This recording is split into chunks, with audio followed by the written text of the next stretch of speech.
This hearing of the Subcommittee on Delivering on Government Efficiency will come to order. Welcome, everyone. Without objection, the chair may declare a recess at any time. I recognize myself for the purpose of making an opening statement. Good afternoon and welcome, everyone. I would like to start by playing a video of why we are here today. So if we can go ahead and play that, please.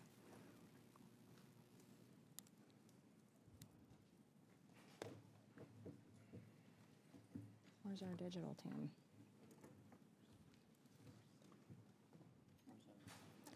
Where's our digital team?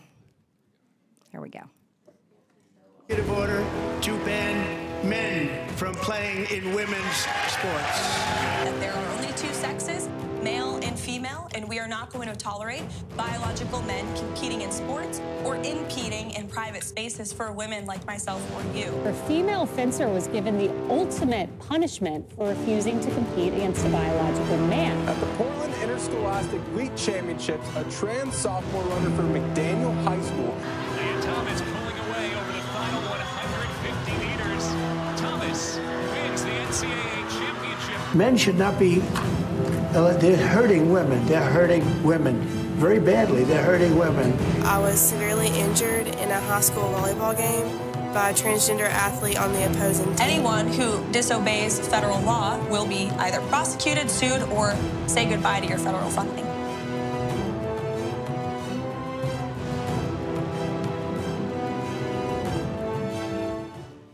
I also signed an executive.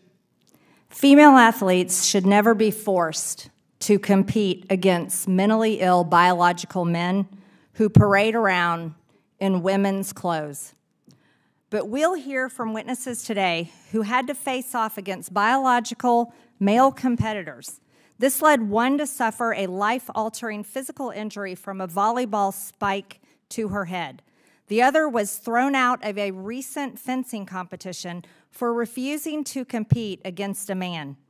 Why is this happening when we have federal laws on the books intended to foster women's sports? Back in 1972, Congress adopted Title IX to create and protect equal athletic opportunity for girls and women in schools and colleges. Congress included similar language in legislation governing other amateur sports competitions. The law chartering the U.S. Olympic and Paralympic Committee, for instance, authorizes the Olympic Committee to recognize and empower national governing bodies to oversee individual sports on a national level. That includes determining how athletes are chosen to represent the U.S. in the Olympic Games and other international competitions. These NGBs, such as USA Fencing, have statutory duties and obligations, including promoting equal athletic opportunity for women, biological women. Specifically, NGBs are to provide equitable support and encouragement for participation by women where separate programs for male and female athletes are conducted on a national basis. Yet, USA Fencing makes a mockery out of women's fencing by allowing biological males to compete in its women's fencing competitions. We understand there are roughly 200 biological males competing in the USA Fencing women's division. This includes males who have won national titles and represented the U.S. in international competition in women's fencing. We subpoenaed the board chair of USA Fencing, Damien Lafelt, to appear here today. We did so because the board is responsible for setting USA Fencing policies and for ensuring those policies comply with federal law. At a recent board meeting where Mr. Lafelt presided, the board determined it would change its policy on transgender athletes if and only if forced to do so. Some science shows that men have numerous physical advantages over women that create unfair and potentially dangerous competitions. Such physical advantages are significant in fencing. According to a letter we received from USA Fencing Board member Andre Giva, a coach of Olympians and world champions, Quote, transgender women fencers have significant advantages in women's competitions, he writes, citing advantages in body size, reach, shoulder width, muscle development, explosive strength, and recovery capacity. And a United Nations report issued last year finds that testosterone suppression does not eliminate the advantage of biological males to avoid the loss of a fair opportunity. It concludes, males must not compete in female categories of sport. But it's not surprising that the USA fencing policy on trans competitors ignores the science. The board is not shy about putting politics ahead of the sport, ahead of women, and ahead of the law. In selecting sites for its national fencing events, for instance, the board policy is to avoid states whose laws and policies on LGBTQ rights and abortion it opposes. It uses equality maps to determine which states to blacklist from its competitions and which states to favor. This ends up favoring a lot of blue states and harming a lot of red ones. So it creates politically determined winners and losers. But it has absolutely nothing to do with fencing. And it contradicts USA Fencing's statutory duty as an NGB to develop interest and participation throughout the United States in fencing. Recently, the board even voted against playing the national anthem at its events. So we shouldn't be surprised that the board opposed the creation of an all-female task force to reevaluate its transgender policy.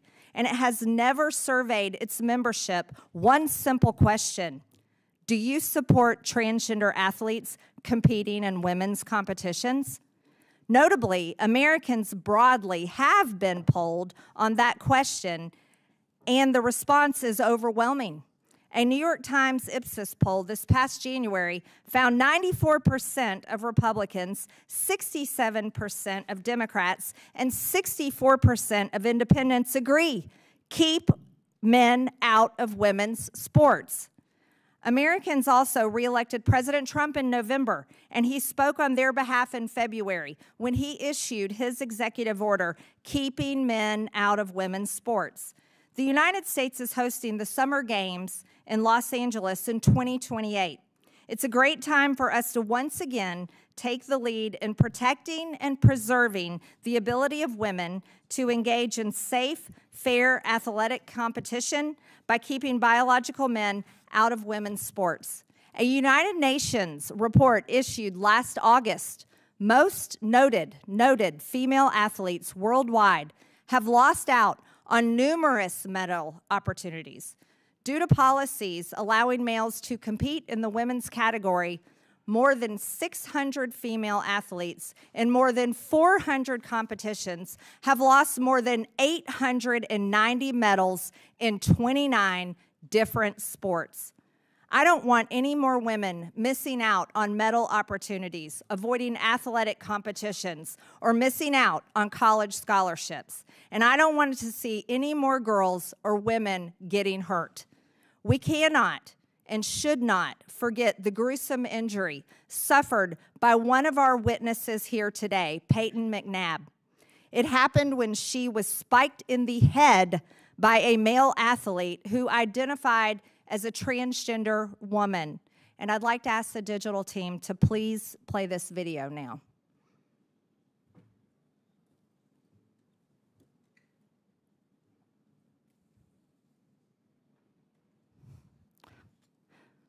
That is sick. This is why I look forward to fighting and winning the battle to keep men out of women's sports alongside President Trump and brave women like Stephanie and Peyton who are here today.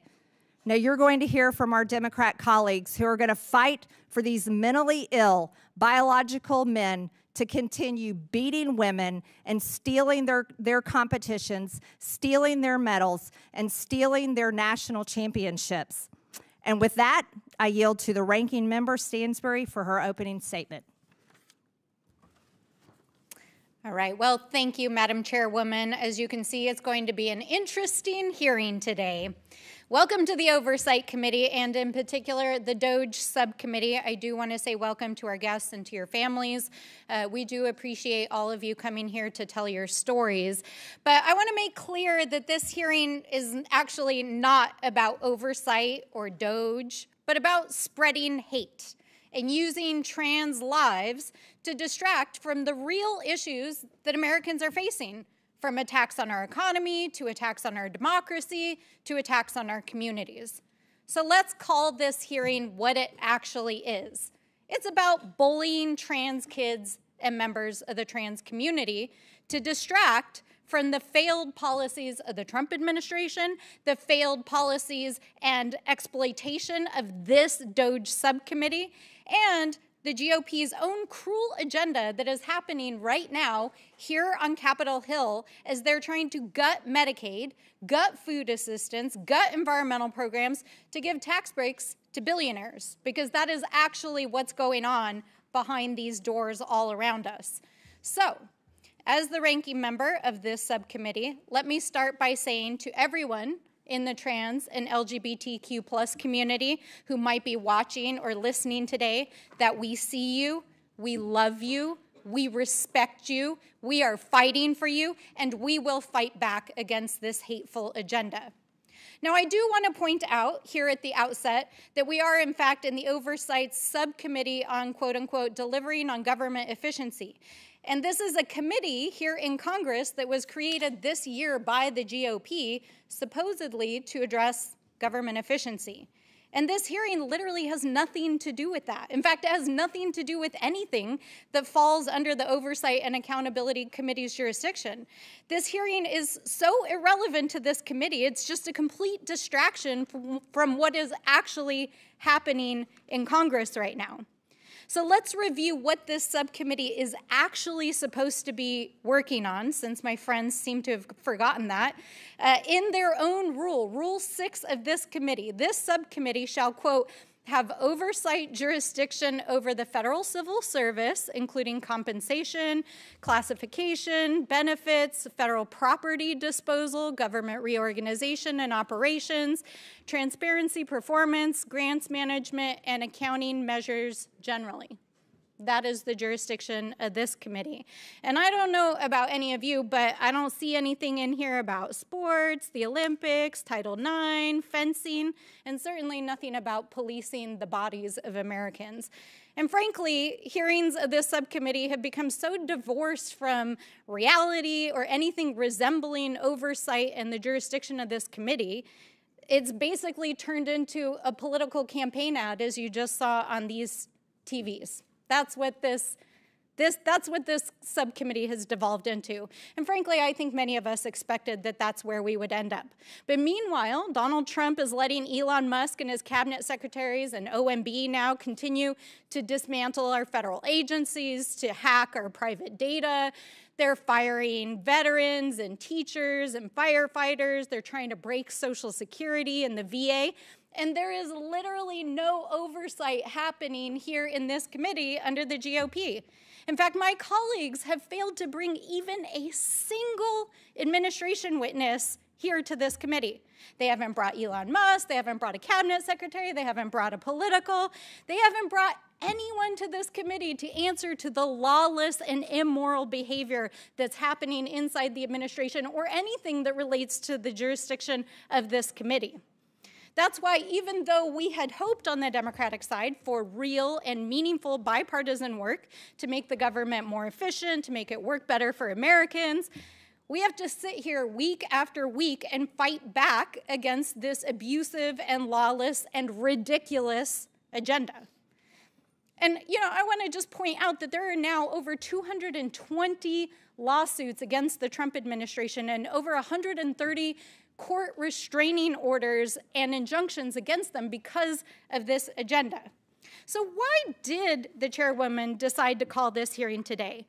Why is it that we're trying to distract from an agenda that is so unpopular that 2/3 of Americans disapprove of what Doge and Elon Musk is doing? Maybe it has something to do with the failure of the president in the first 100 days, that his approval ratings have declined by 14%.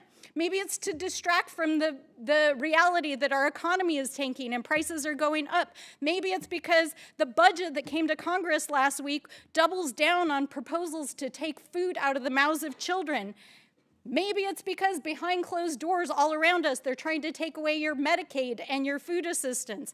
So why bully trans kids? Why take up airspace to bully a population that only makes up 0.6% of the population? Because clearly they're living rent-free in the GOP's minds. But simply put, Republicans are focused on the wrong 1%. So why are they so obsessed? Why is Trump attacking trans people? Why is this the centerpiece of the Republicans here on Capitol Hill? Honestly, it's weird. And it's wrong. And I just want to say to all of the people in the trans community who are watching, we uplift your stories. We are fighting for the community. We are fighting for the rights of everyone in our communities. And this hearing has absolutely nothing to do with the Oversight Committee. And that is why, at this time, I make a motion to immediately adjourn this hearing.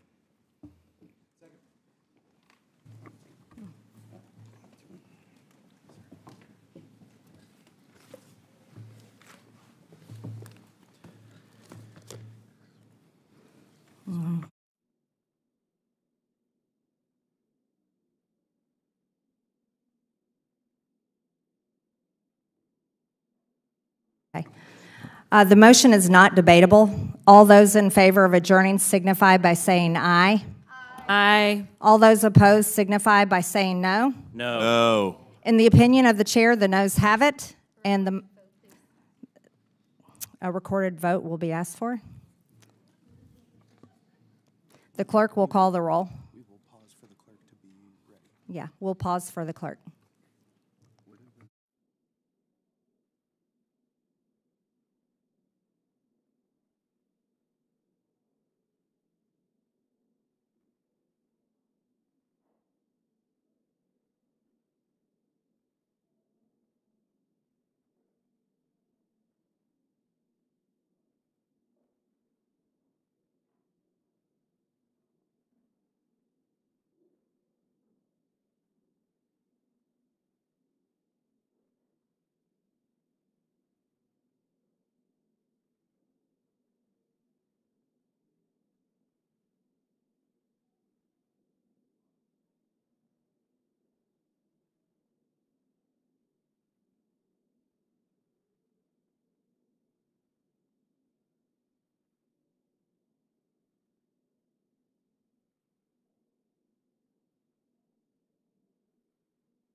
A recorded vote is ordered. The clerk will call the roll. Mr. Cloud. No. Mr. Cloud votes no. Mr. Fallon. Mr. Timmons. No. Mr. Timmons votes no. Mr. Burchett. No. Mr. Burchett votes no. Mr. Burleson. No. Mr. Burleson votes no. Mr. Jack. No. Mr. Jack votes no. Mr. Gill. No. Mr. Gill votes no. Mr. Comer. No. Mr. Comer votes no. Ms. Norton. Yes. Ms. Norton votes yes. Mr. Lynch? Aye. Mr. Lynch votes aye. Mr. Garcia? Yes. Mr. Garcia votes yes. Mr. Cassar? Yes. Mr. Cassar votes yes. Ms. Crockett? Yes. Ms. Crockett votes yes. Ms. Stansbury? Yes. Ms. Stansbury votes yes. Ms. Green? No. Ms. Green votes no. The clerk will report the tally.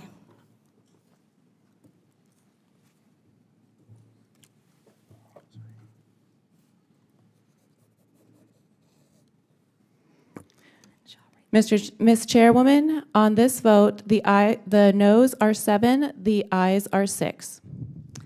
The noes have it, and the motion to adjourn is not agreed to.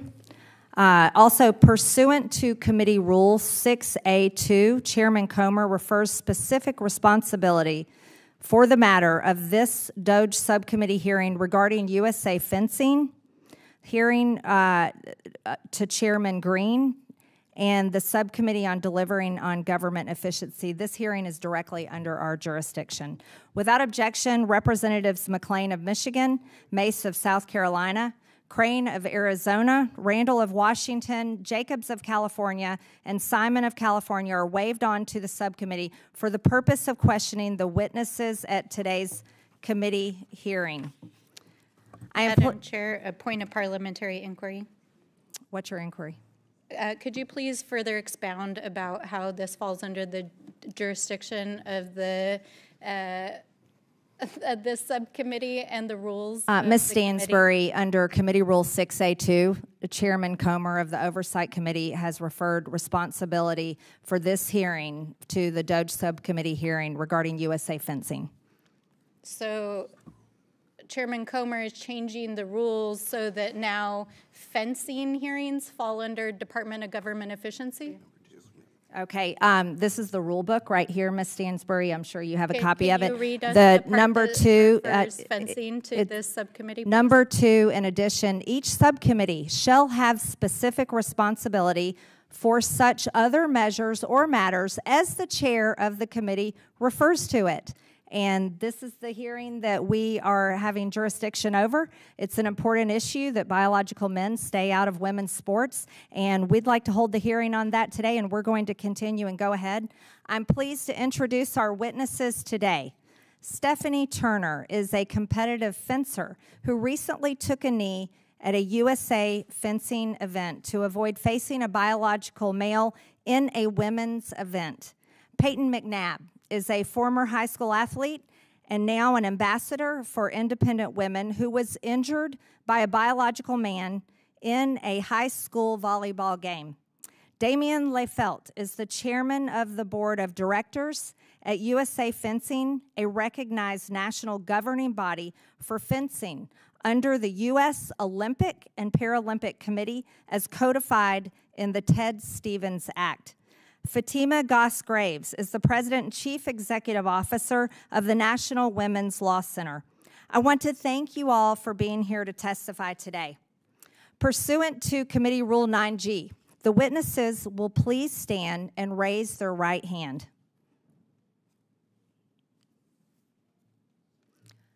Do you solemnly swear or affirm that the testimony you're about to give is the truth, the whole truth, and nothing but the truth, so help you God? Let the record show that the witnesses answered in the affirmative. Thank you. You may take a seat. We appreciate you being here today and look forward to your testimony. Let me remind the witnesses that we have read your written statement and they will appear in full in the hearing record. Please limit your oral statement to 5 minutes. As a reminder, please press the button on the microphone in front of you so that it is on and the members can hear you. When you begin to speak, the light in front of you will turn green. After 4 minutes, the light will turn yellow. When the red light comes on, your 5 minutes have expired, and we would ask that you please wrap up. I now recognize Ms. Turner for her opening statements. Good afternoon. Chairwoman Green and Ranking Member Stansbury and members of the committee. It's a privilege to be invited here to speak to you today. I started fencing at the University of Maryland College Club team 12 years ago and became competitive within the United States Fencing Association a year later. What started as a hobby quickly became a deep passion of mine. In these past 12 years, I estimate that I have spent over 7,000 hours training and over $100,000 between lessons, club dues, competition fees, equipment, and travel. I have dedicated a significant portion of my life to this sport and competition because, like thousands of other women, I love it. My favorite part of fencing is the competition, the thrill, the fight, the triumph, and even the heartache. But lately, fair, female-only competition is harder and harder to come by. USA Fencing has over 200 self-declared members who identify as transgender. Each time a man competes in the women's category, with USA Fencing's support, it removes fair sport and takes opportunities from women. Fencing is a combat sport, a martial art of sorts. There are elements of speed, power, reaction time, distance control, footwork, and blade work, all attributes affected by sex development. It's not uncommon for a quicker, more athletic opponent to overcome the technique of another fencer. Athleticism is powerful in fencing and works in equal parts with strategy and technique. It's unbelievably demeaning to female fencers to put down the differences between men and women and any woman's loss to a man as a skill issue, or that a woman simply needs to work harder. Within the USA Fencing authoritative body, there is a culture of intimidation towards women which demands that we be silent when men enter our tournaments. A culture that includes public humiliation, doxing, social ostracism, dismissal, and even threats. I went from avoiding tournaments with known male athletes to reaching out to news outlets to get this story known. The USA Fencing, up until my protest, has been unresponsive to women's demands for fair fencing, and instead doubled down on efforts to promote male inclusion in the female category. 1 month ago, I took a knee in protest to a man competing in my category, Division 1A Women's Foil, ironically held at the University of Maryland, where my fencing career began. And the video of my protest went viral. The story of that knee began 3 years ago when I contacted Icons out of desperation for numerous men taking women's national and world titles. Leadership was not only ignoring women, but encouraging and glorifying these men. It felt like there was no place for women in USA Fencing. It took me nearly 3 years to get up the courage to come out publicly. That knee I took in protest was a cry for help and an act of desperation. The night before the tournament, I saw Redmond Sullivan's name on the registration list. I recognized his name from a Redux article as a male fencer within Wagner College's men's team, who switched to the women's NCAA team and the women's USA Fencing division. I cried the whole night and again felt betrayed by USA Fencing. I had already spent the money on competition fees and new equipment and spent hours training and refurbishing my equipment. And I had traveled down from Philadelphia, Pennsylvania to College Park, Maryland the night before in preparation for that tournament. I felt trapped. I had been defrauded of a women's tournament and sold a lie by USA Fencing. This was hardly the first time I faced fencing a man in a women's competition. In previous instances, I would wait until the last minute to register for a tournament to see if any known men would register. If they did, I would not sign up. I missed out on numerous regional and national tournaments. I did not want to keep abandoning opportunities to advance my fencing.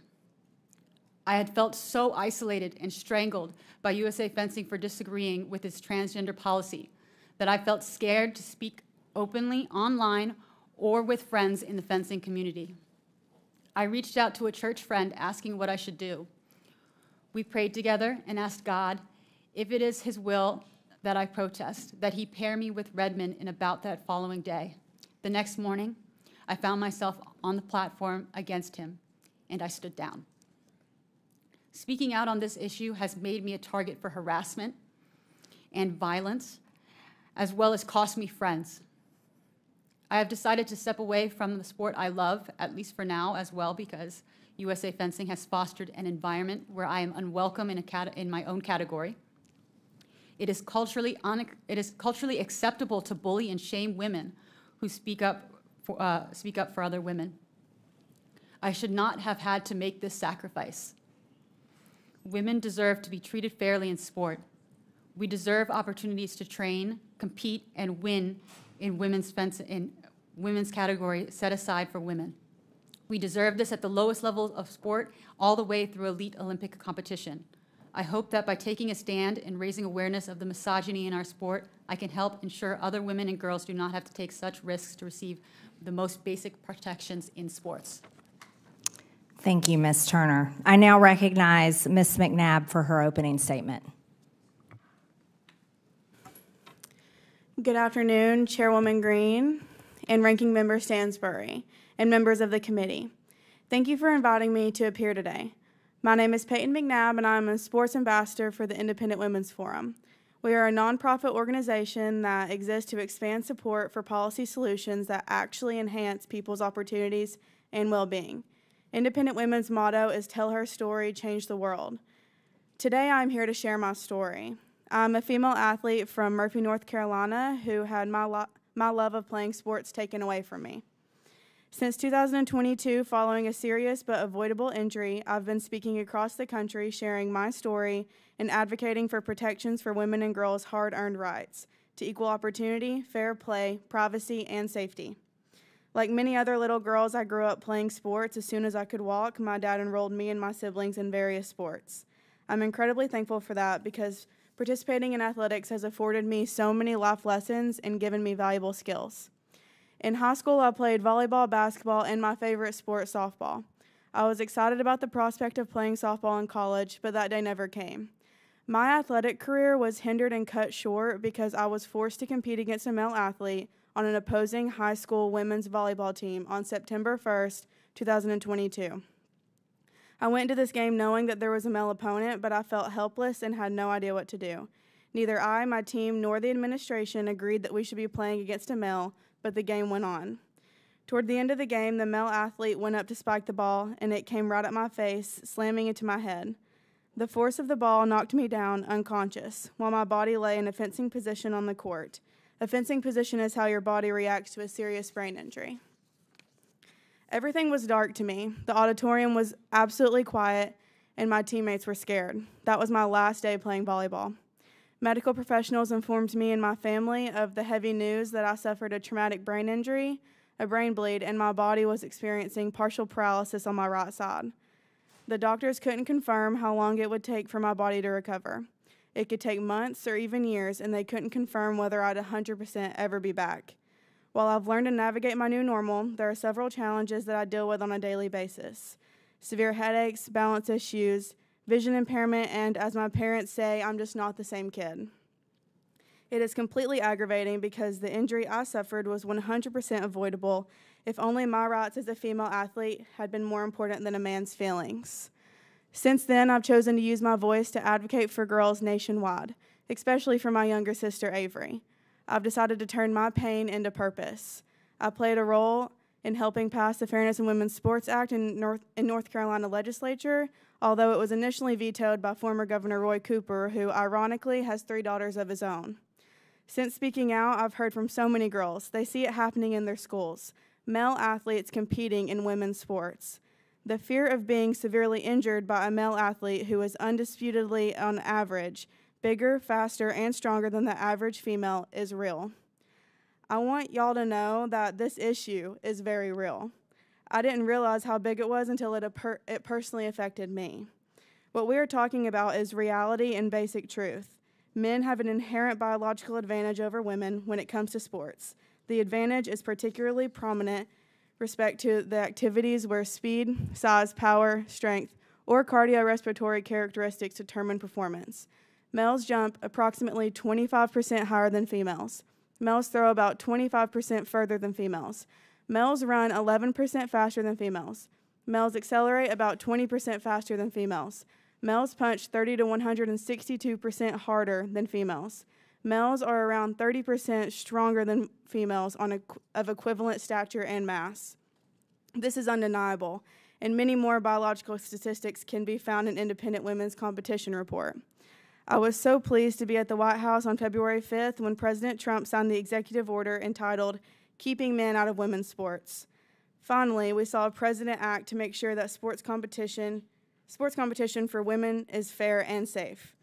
Now we need laws at the state level that define women and keep women's sports safe for women. Today, there are 27 states that have legislation protecting women's sports, and more than a third of the nation also defines sex-based words across their state laws. All 50 states should have this sort of legislation. I'm so proud of the progress being made in the states that are protecting their female athletes. I will continue to speak out about my experience with the hope that I might be able to protect the next young woman athlete from being injured. There should never be another Peyton McNabb. Thank you for having this hearing today so that my story can be shared. Thank you, Ms. McNabb. I now recognize Mr. Lefelt for his opening statement. Thank you, Chairwoman Green, Ranking Member Stansberry, and other members of the subcommittee. My name is Damian Lefelt, and since September 2024, I have been the chair of the Board of Directors for USA Fencing. I am proud to represent USA Fencing at today's hearing. I understand USA Fencing CEO, who has knowledge of the operational, day-to-day activities of the organization, was prepared to testify, but that the subcommittee preferred I appear instead, as made clear by its subpoena. I'm pleased to be here and will do my best to provide you with the information you seek as you consider this important topic. As you know, USA Fencing is a national governing body for fencing. It supports over 700 affiliated clubs and 45,000 members. Like other sports, fencing promotes confidence and respect, and it encourages hard work, training, and discipline. I have been the grateful recipient of fencing's benefit for over 30 years. As an A-rated competitor, a referee, and as a coach, I have worked to bring fencing's benefits to all Americans. Although it was adopted before I joined the board, USA Fencing's transgender participation policy had that same goal. We recognize, however, that gender participation in sports is a complex topic and requires consideration of numerous viewpoints. Considerations of safety and fairness are paramount. I understand that in developing its transgender participation policy, USA Fencing drew on its long experience with mixed-gender competition, where men and women have safely and fairly competed against each other for decades. USA Fencing also consulted the practices and policies of other NGBs, as well as those of the IOC, the USOPC, and Fencing's International Federation, known as the FIE. The IOC and FIE policies were particularly important. As an NGB, USA Fencing is governed by the Ted Stevens Act, which forbids NGBs from adopting eligibility criteria that are more strict than those of the Sports International Federation. The FIE does not ban transgender participation. As a result, I understand that the consensus among NGBs, including USA Fencing, is that a ban on transgender participation could violate the Ted Stevens Act. As Chairwoman Green pointed out, I've been a vocal advocate for transgender participation in fencing. Those are my own personal views. My actions as chair, however, are guided by the best interests of the organization and take consideration of the diverse viewpoints held by our members. I want to emphasize USA Fencing's commitment to safety and fairness. I know that in other sports, some athletes have been severely injured in competition involving transgender athletes. Any significant injury in competition is a tragedy, and my heart goes out to athletes like Ms. McNabb who have suffered such injuries. But thankfully, that hasn't been our experience in fencing. USA Fencing has long sponsored mixed-gender competition where men and women compete against each other. Those bouts show that mixed-gender competition, in fencing at least, does not pose any significant safety risks above and beyond single-gender fencing competition. The same is true for fencing involving transgender participation. Additionally, while some attributes more common in men, such as height and physical strength, can certainly confer an advantage in a fencing bout, women more commonly exhibit other advantageous traits such as flexibility and agility. Ultimately, fencing is a sport of strategy and technique. Those elements will most frequently determine who prevails. And when it comes to strategy and technique, neither sex has any inherent advantage. Transgender status thus doesn't appear to confer any inherent advantage over a cisgender fencer. Cisgender women have beaten transgender women in 55% of the bouts, for which USA Fencing has data. I was disappointed to learn that following the Cherry Blossom tournament last month, Ms. Turner has decided to take a break from fencing. I hope she will reconsider. To be clear, USA Fencing has not banned Ms. Turner. She remains free to enter tournaments and free to compete. Regardless, the response to Ms. Turner's bout underscores the importance of this issue and the need for reasoned discussion. USA Fencing welcomes that discussion. There can never be too much conversation about how to make our sport better. And so I want to be clear that if the law, research, or international consensus changes, USA Fencing is prepared to amend its participation requirements. We have been proactive in this area. After months of discussion, USA Fencing recently adopted a contingent transgender participation policy that will go into effect if the law or regulations change. I'm happy to answer your questions. Thank you. I now recognize Ms. Goss-Graves for her opening statement. Good afternoon, Chair Green, Ranking Member Stansberry, and members of the subcommittee. My name is Fatima Goss-Graves, and I'm President and CEO at the National Women's Law Center. We've been around since 1972, when Title IX was first enacted, and we've been working to create equal opportunity for women and girls in sports and in society ever since. Women and girls face many obstacles to equal opportunity in sports: fewer financial resources than men's programs, worse facilities, endemic sexual abuse. And student athletes facing these persistent inequities are among the more than 12,000 people who have complained about discrimination in school, but who actually really can't pursue justice because the Trump administration has laid off half the staff whose jobs at the Department of Education it was to respond to these complaints. Students, including disabled kids, survivors of campus sexual assault, and other forms of discrimination, are now basically in a situation where their complaints are being warehoused. So for over 50 years, the National Women's Law Center has been fighting for equality and will continue to fight until every girl has the same chance to play as everyone else. And as an expert on women's rights in sports and in society, I want to be clear here. Transgender women do not pose a threat to women's sports. Transgender women belong in sports. And I'm here because I care about all women and girls in sport. And I know that bullying trans kids and creating panic about the existence of trans people will not make us safer. It won't solve any of the problems that I named about inequity in sports. And the fixation on harming trans kids, it will not fix the problems of the American people. Because at the National Women's Law Center, we hear from people every day about the real problems that they are facing. They're concerned about reproductive freedom. They're struggling to put food on the table. They're agonizing about how to care for aging loved ones.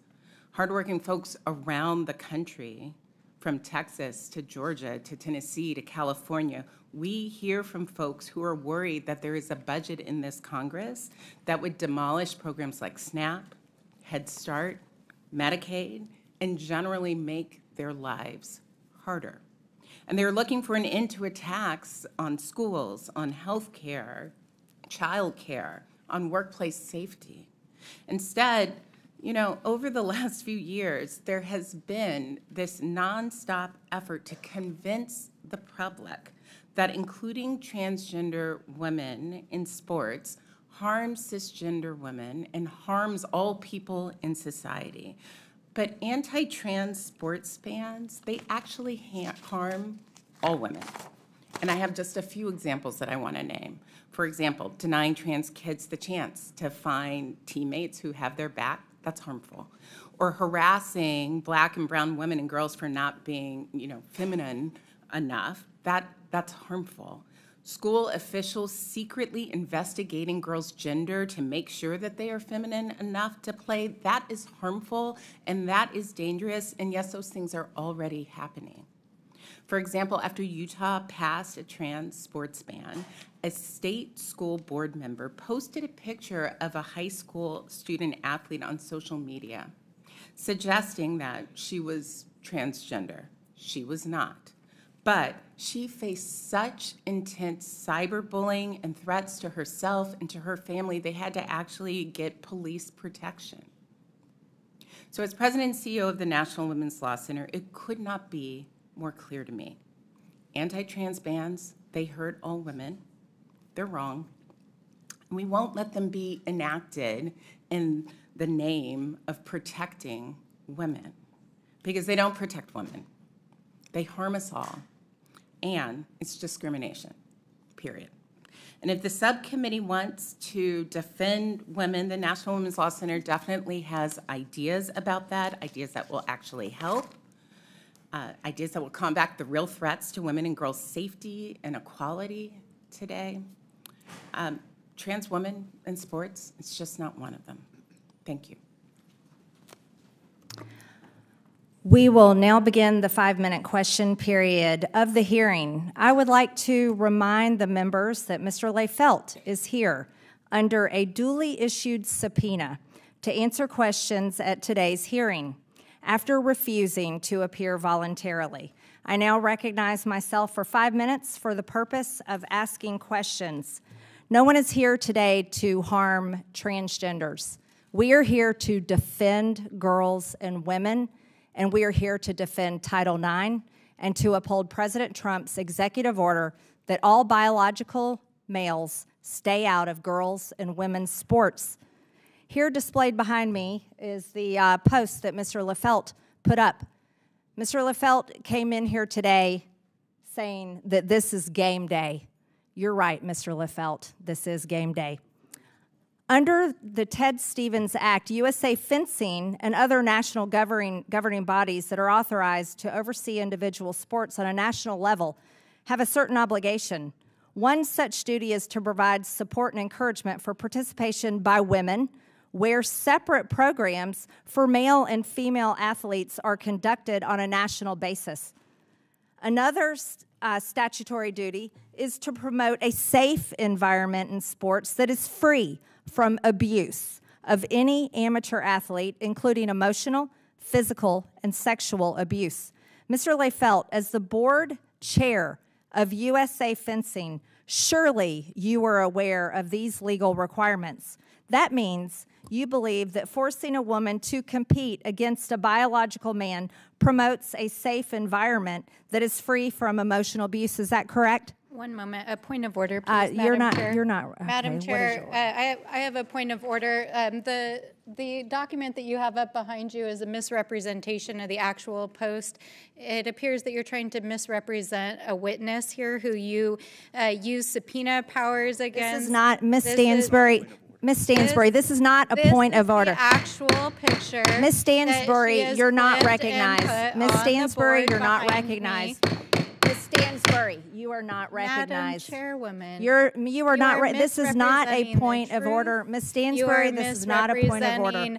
What this committee does, you are misrepresenting the witnesses. You are misrepresenting policy. You are misrepresenting. Ms. Stansbury, you're not recognized.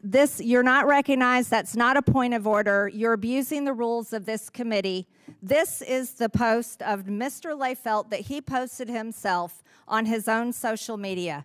And that's exactly why we have it displayed here today, because Mr. Lefelt believes that he can take away the opportunities for women to compete in USA Fencing, and he thinks this is game day to defend biological men.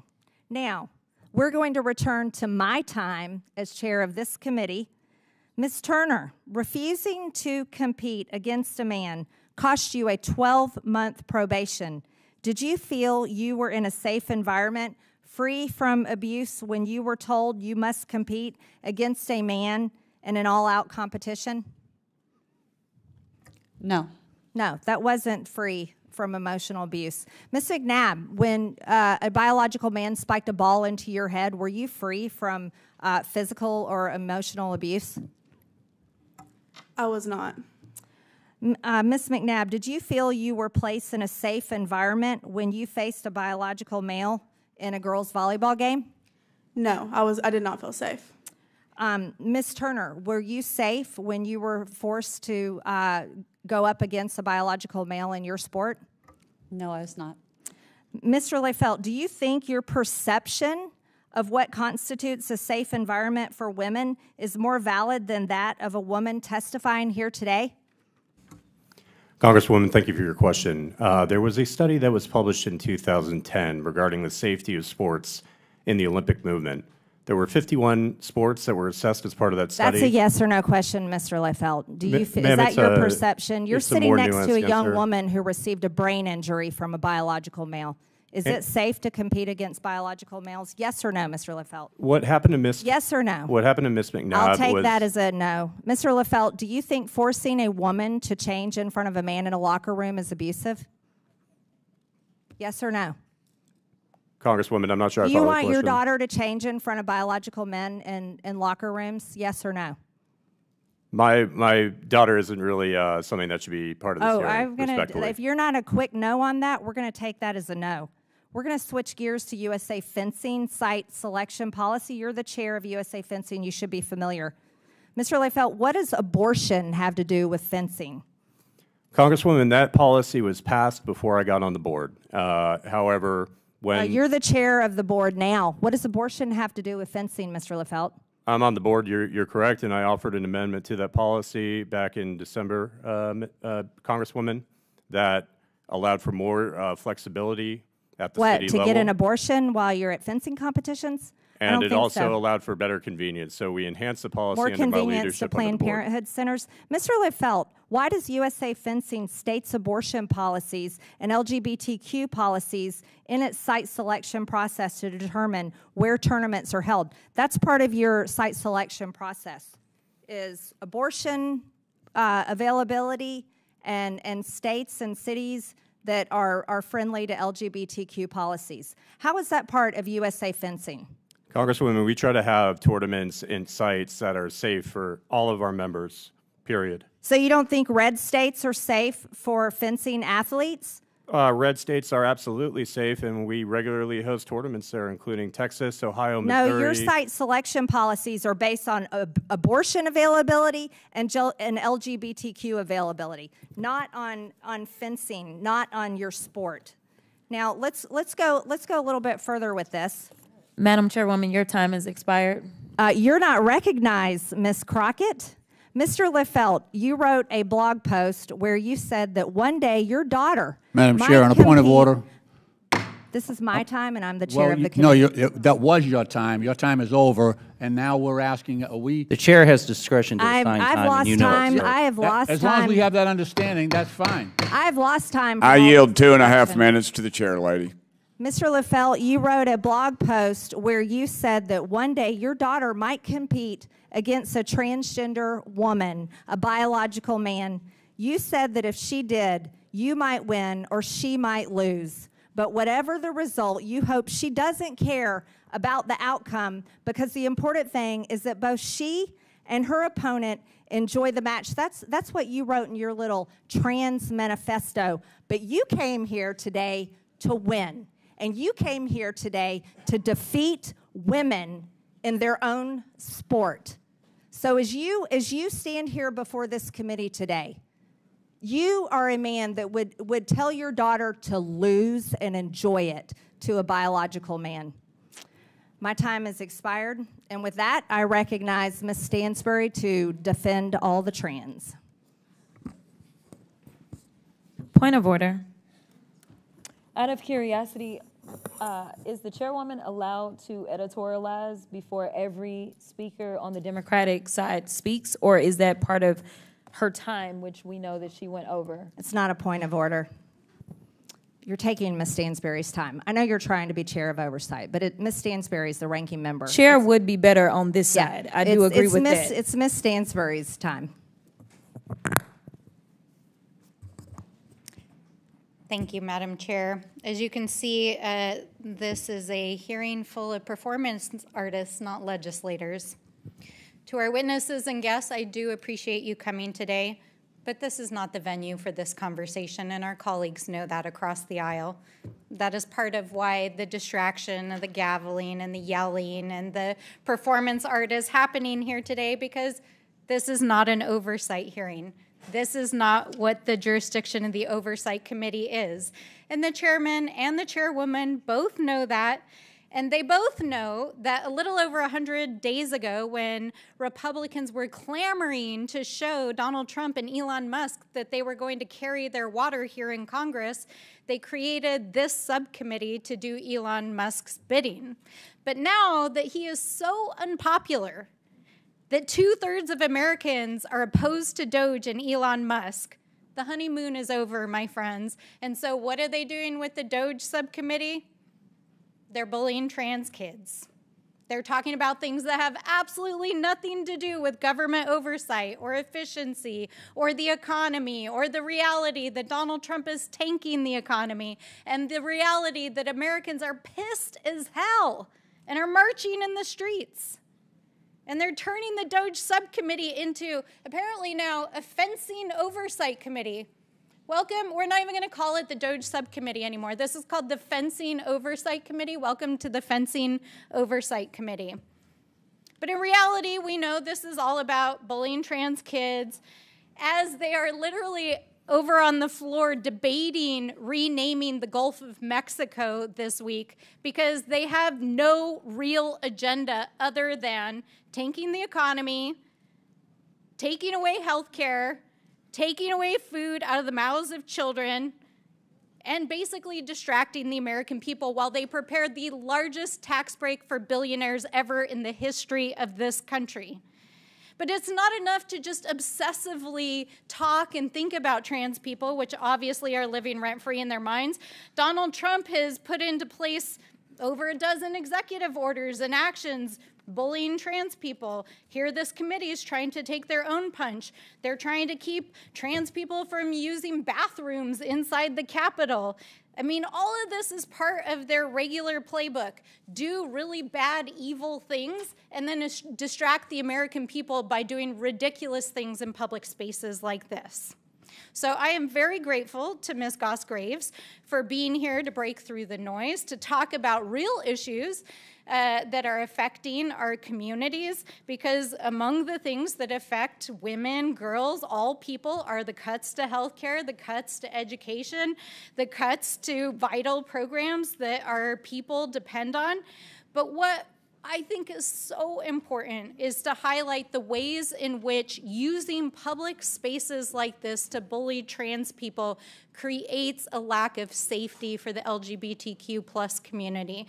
And so, Ms. Goss-Graves, can you talk about how exactly what's happening here today normalizes hate and how that translates into violence and hate against the LGBTQ+ community? You know, this is exactly my deep worry.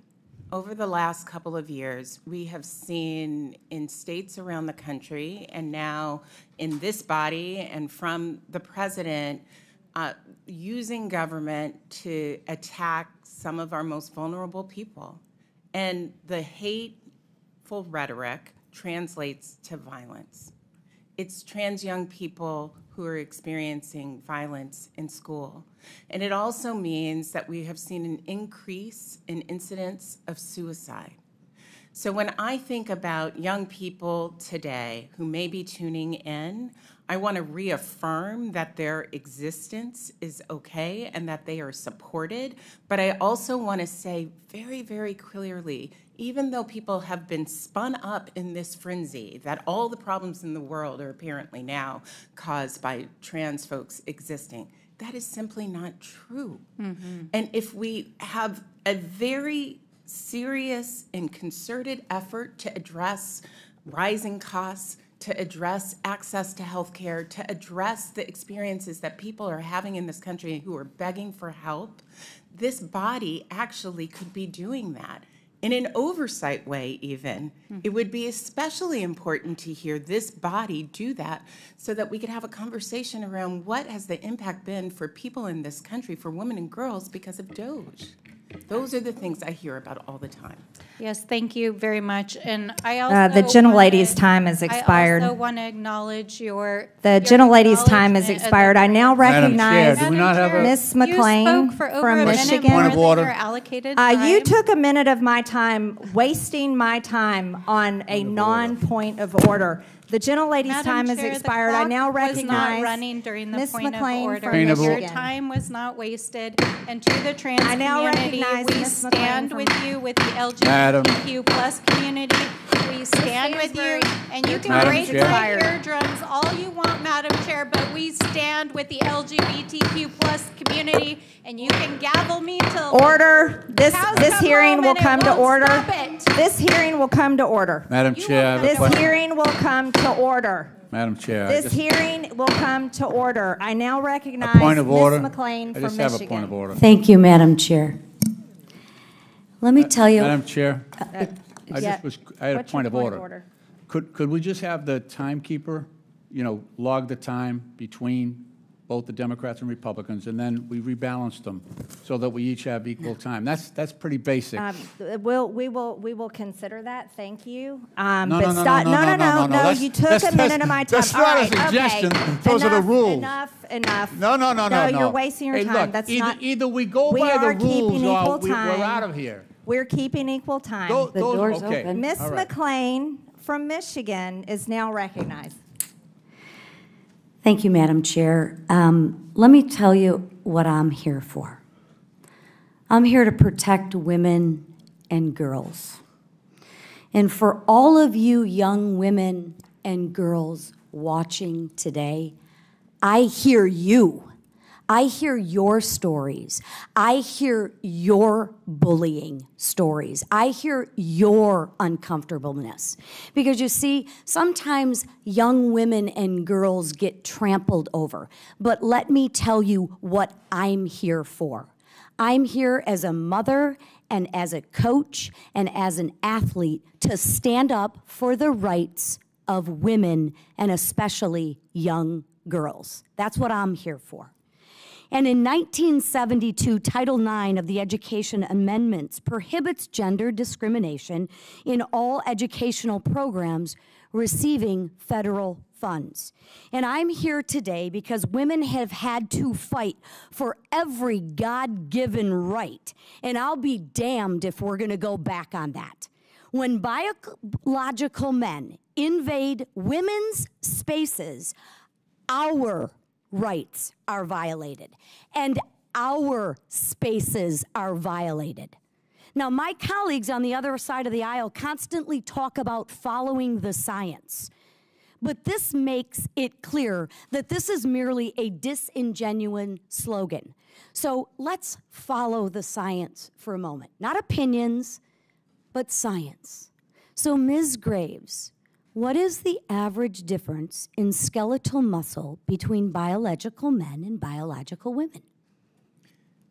So I'm definitely not a scientist, but I can tell you about the studies that have been done looking at transgender athletes, cisgender athletes. It's a great answer to a question I didn't ask, so perhaps I can help you. So the answer I think where you're trying to go is there an inherent Is there a biological difference between men and women? in all contexts? And the answer is no. Okay, right now. Okay. The answer is no. Okay, let And me so educate you. And the reason Okay, that I can reclaiming tell my you that time. the answer is no is because UCLA has studied this. They did a study of The studies. gentlewoman's reclaimed her time. Ms. McLean's recognized. So I'll educate you.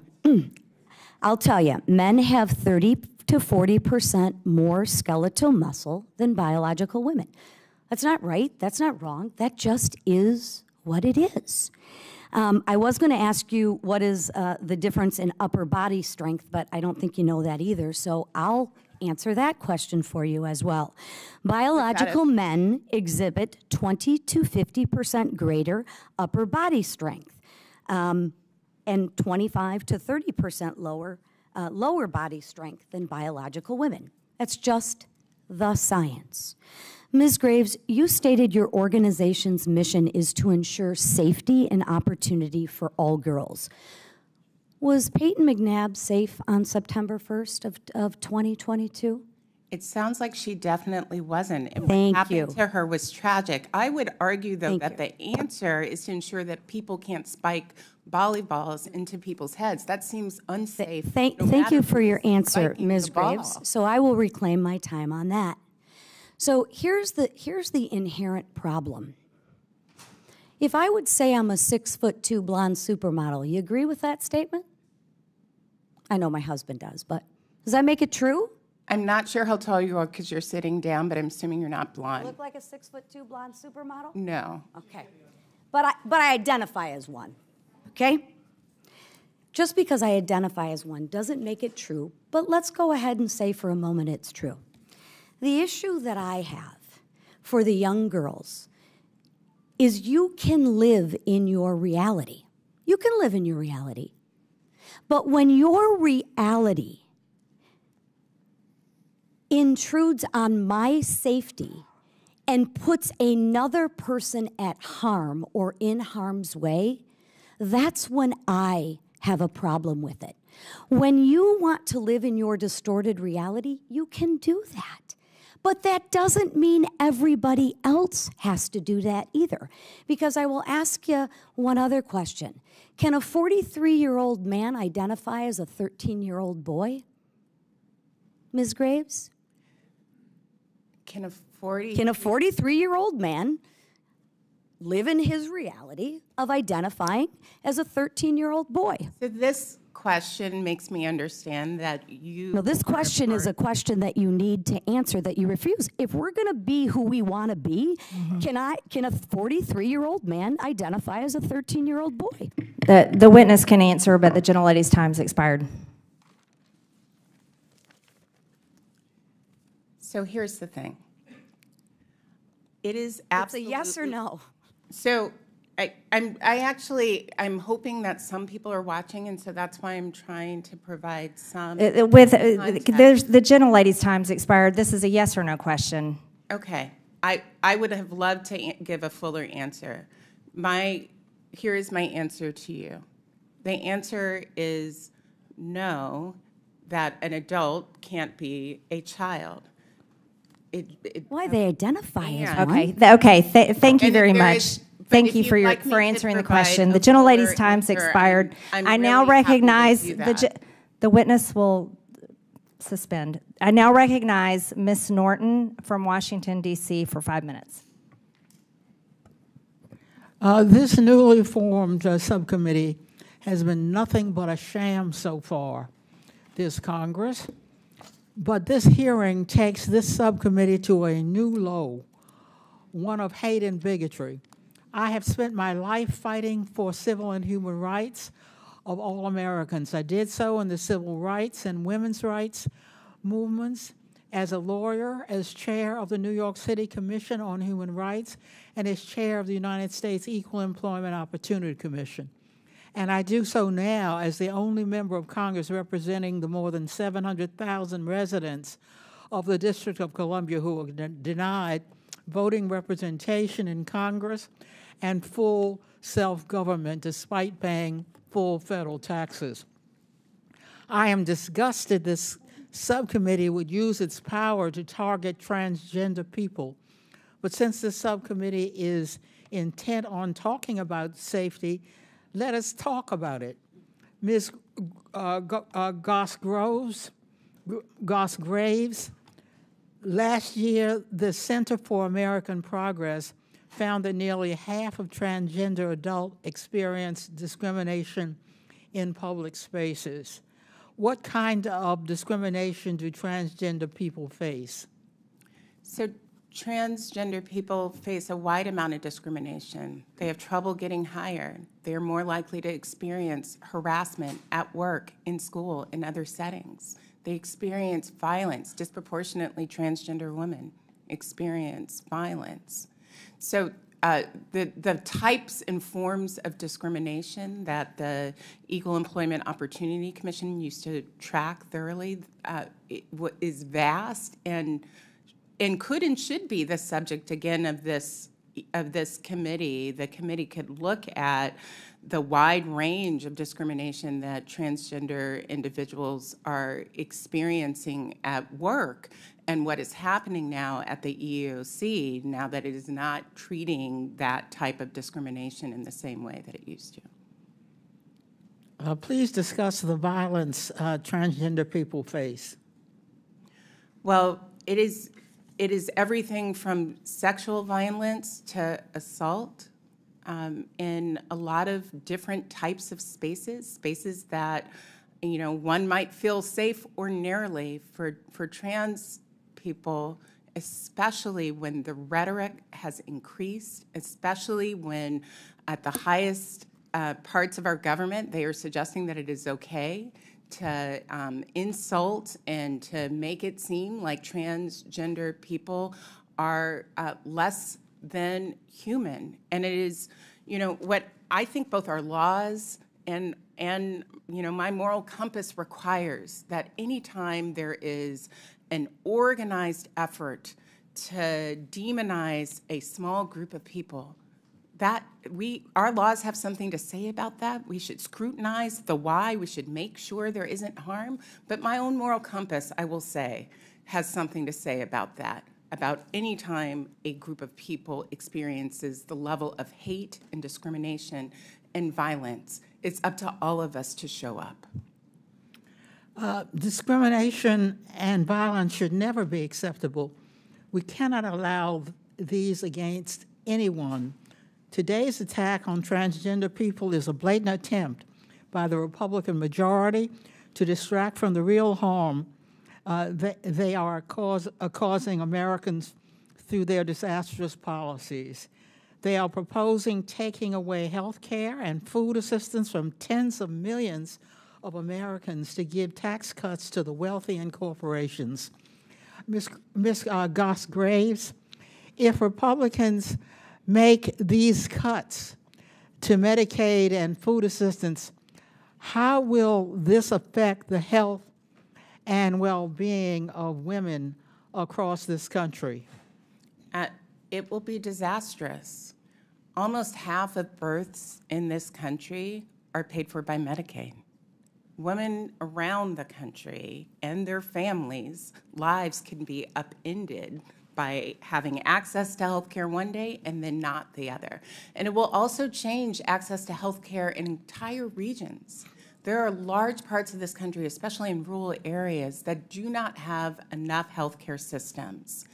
And if Medicaid is gutted, that will only make for more health care deserts. And the last thing that I just want to say about this is that Medicaid is sort of the backbone of long-term care.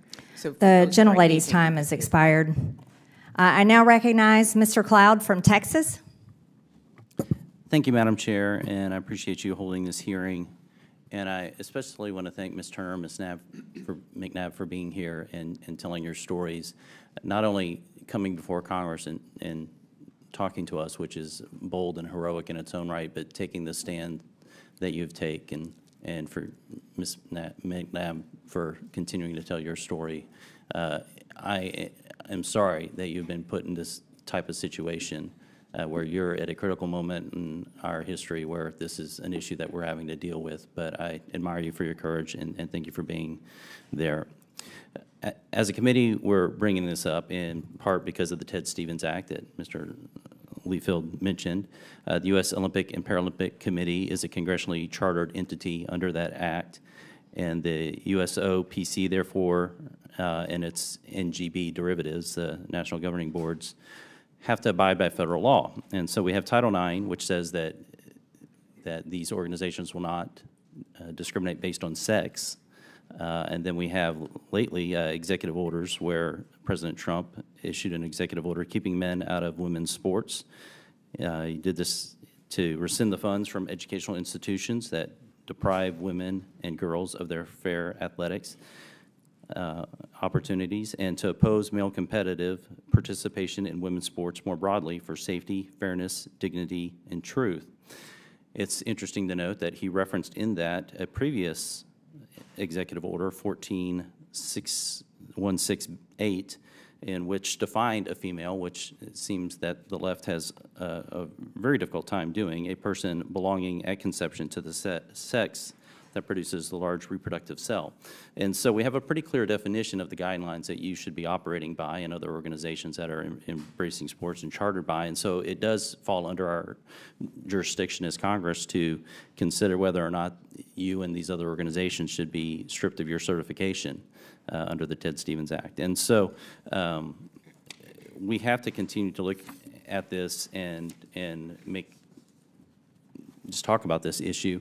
A recent UN report that the chairwoman mentioned notes that as of March 2024, over 600 female athletes in more than 400 competitions had lost 890 medals, 29 different sports, to males, explicitly concluding that males have certain performance advantages in sports, which Ms. Graves seems to not agree with. This report also notes that injuries have included knocked out teeth, concussions resulting in neural impairment, broken legs, and skull fractures. And it boggles the mind, Ms. Graves, that time and time again, what we have is mediocre male athletes turning into champions in women's sports, and you continue to think that there's not an advantage. I'm puzzled by that. Is that a question? How do you? Yeah, well, first I just have to say the idea that someone who identifies as a man would instead live their entire life as a woman. That's not answering the question. Is how a mediocre competitor becomes a champion overnight? Did they have the a big notion day? is? I'll move on. Sort of absurd. If you were to compare world-class, world record times in track for women's sports compared to the male Texas high school meet that happened just recently, you would find that the male high schoolers beat world record times virtually in every single race as female world-class record holders throughout history. As someone who ran track in the past, I wonder if I can retroactively identify and be recertified as a world-class world champion as opposed to the mediocre track person that I was. Because that's not how the rules work, and I think that's part of what I've been trying to explain here. I wanted to ask you something, Ms. Leifeld, because the press release from U.S. Fencing talked about how you came up with your site selection criteria, which the chairwoman talked to, but I wanted to dig into it a little bit because it says your source for analysis was primarily the equality maps, the Movement Advance Project. Now, this is not, if you go to this site right now, what you would find on its homepage is a bunch of voting turnout information, how we could advance leftist, Marxist agenda, primarily Democrat agenda all throughout the country. There's maps to do it, ways to be engaged, all these kind of things. This is not at all any sort of nonpartisan sporting effort or anything along those lines. And one thing DOJ has uncovered has been the fact that all these NGOs have been funded, and thank you, Madam Chairman. Okay. I apologize, I ran out of time. But the point is it's a political organization, not any sort of nonpartisan. Thank you. The gentleman's time has expired. Mr. Lynch from Massachusetts is now recognized for 5 minutes. Thank you, Madam Chair. And I want to thank the witnesses for their willingness to testify before this committee and help us with our work.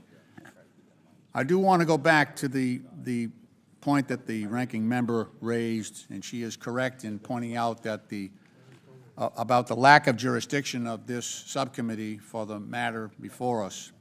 This subcommittee was created for the opportunity to confront the economic inefficiencies in our government.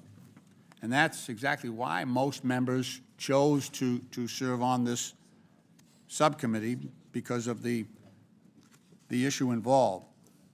So this subcommittee could be focusing on the layoffs that President Trump has executed, over 200,000 firings of federal employees from the EPA, employees from the Social Security Administration, employees from the Nuclear Security Agency, employees from the FAA, including air traffic controllers.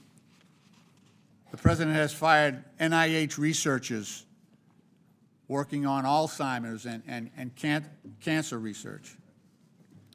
This subcommittee could be addressing the layoffs of 3,000 workers at the VA. I mean, that does affect the efficiency of our government programs.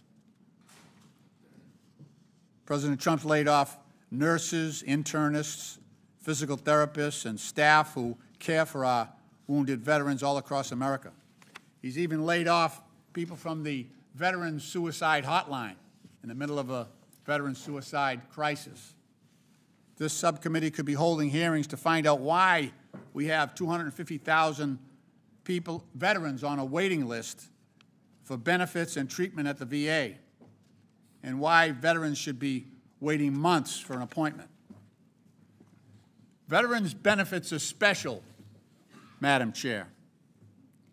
They're special obligations of our country because those veterans' benefits are obligations that exist because of courageous service previously rendered by our veterans. Every eligible veteran laying in a VA hospital bed all across this country has honorably served. By definition, to be eligible for that care, they have honorably served in uniform on behalf of this country, on behalf of us all. And from Democrat to Republican administration, we have always maintained that veterans' benefits must be rendered. We must keep our promise until now, until this administration, until now. We've also been hearing from farmers who are dealing with Trump's tariffs all across America. We could be addressing the impacts of the Trump tariffs on all of our states. If those tariffs are impacting the export market for cranberries in Massachusetts, I can only imagine what's going on in Iowa and Georgia and Kansas and Illinois and Indiana.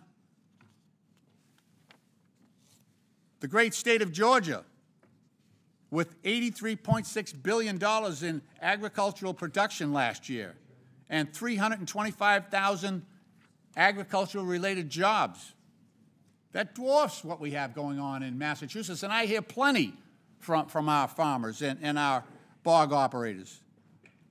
Madam Chair, since President Trump launched tariffs against 140 countries at the same time, and then they retaliated against us on our farmers, we've seen the landscape change. Those 140 countries have shifted their major contracts to places like Brazil, Venezuela, Canada, Europe, and away from Iowa, Ohio, Georgia, Indiana, and Illinois. That's what we should be talking about in this committee. You know, one of my first cases as an attorney, I represented a women's swim team at one of our local high schools, Boston Latin Academy. So I believe firmly in women's rights in athletics. We've come too far to let that regress. But I hope someday we actually have a hearing here to talk about gender dysphoria or gender incongruence, so we can get doctors and families in there whose families and kids are suffering from that disorder, rather than simply punching down at some of the weakest people and most vulnerable people in our society. Madam Chair, I thank you for your courtesy, and I yield back. The gentleman yields, and now... Madam Chair, I had some items to submit for the record. If that's... Yes, go ahead. I wanted to submit for the record a November 22, 2003. Here's the latest on USA Fencing Tournament site selection. It's a press release from the U.S. Fencing Tournament. The U.S. Track and Field Statement regarding transgender transsexual policy. The USA Gymnastics Transgender and Non-Binary Athletic Inclusion Statement. The U.S. Weightlifting Athlete Gender Inclusion, Competitive Equity, and Eligibility Policy. The U.S. Tennis Association Transgender Policy, Inclusion Policy. And finally, ironically, the National Women's Soccer League, I'm not sure if they know what women is, but their policy on transgender athletes. Without objection, so ordered. I now recognize Mr. Fallon from Texas. Madam Chair, thank you. For the next 5 minutes, we're going to live within the bounds of reality and actually use real science. Human beings with an XY chromosome will be referred to as male or men. Human beings with an XX chromosome will be referred to as female or woman. Mr. Layfeld, what is your current position? within USA Fencing? I'm the chair of the board of the directors, sir. Okay, and in that role, is it fair to say that you celebrate transparency and promote fairness? I would certainly hope so, sir. All right, great. Congress has oversight over USA Fencing. Are you here today to testify of your own volition? I'm here to testify on behalf of USA Of your Fencing. own volition. Did you come voluntarily? No, sir. I was You subpoenaed. did not. You had to be subpoenaed. Is that correct? Yes, sir. I have to give you an F on that count right here for transparency. Let's go. Did you recently change your social media profile from public to private? I did, sir. Okay. Was that before or after you got wind that you might end up being here today? That was around the time that I was receiving death threats and anti-Semitic messages from a Also number of happened to people, be sir. right after you found out that you might be here, correct? I can't recall, You're sir, under specifically oath? when I went yes, private. that is April 14th, and you did it after. So I'm going to give you another F, 2 counts for transparency. Let's talk about fairness, because you said you wanted to be fair. There are 2 competitive classes in USA Fencing, yes? 2 divisions, men and women? That's correct, sir. Why is that? There's also a mixed event, I should add. Mixed event is a plurality of our events. But you have, but to be specific, because we have limited time, you have a male division and a female division. Is that correct? We also have a mixed Do division, you have sir. a male division and a female division? Yes? We have a male You do. division, Okay, we have a thank you. female division. We also So, have mixed events, which represent a plurality do you of our allow events. men to compete against women? In mixed events, sir. Okay, but not again. There is a distinct class for just women. Yes? Yes, there is a Thank women's you, event, thank yes, you. We're sir. getting somewhere. Now, that is because I think you would agree that in general, maybe not because Ms. Graves doesn't, that men inherently have some physical attributes that give them an advantage. Would you agree with that? I would agree to an extent, sir. Okay, There's so let's some go studies let's within, talk about, no, within I got to fencing reclaim my that, time. Madam Chair, yeah. I'm going to reclaim my time because, for instance, there is increased muscle mass, generally speaking, with men, which makes them faster and stronger. They're better adapted with cardiorespiratory capacity, lungs, helps with endurance. Men are generally taller, have stronger bones, and they have different skeletal structures. You got to know this. The pelvis in men are more narrow, and the small Q angle that attaches the hip to the knee joint. That's important because the more narrow that Q angle is, the more force than you can project. Now, that's only important in sports that require standing, squatting, kicking, or pedaling. And then you also have a sex difference in the angle of the humerus and the ulna at the elbow. And the more narrow and the smaller that angle is, that projects more force upon extension in only sports that involve throwing, thrusting like in fencing, hitting a bat, racket, or stick. So, like, for instance, what my colleague said, Will Thomas was 462nd best male swimmer for 3 years. And then he was winning events when he competed with women. Female gold medalists in the 100, 400, and 800 would not even qualify to compete for the gold in the men's division.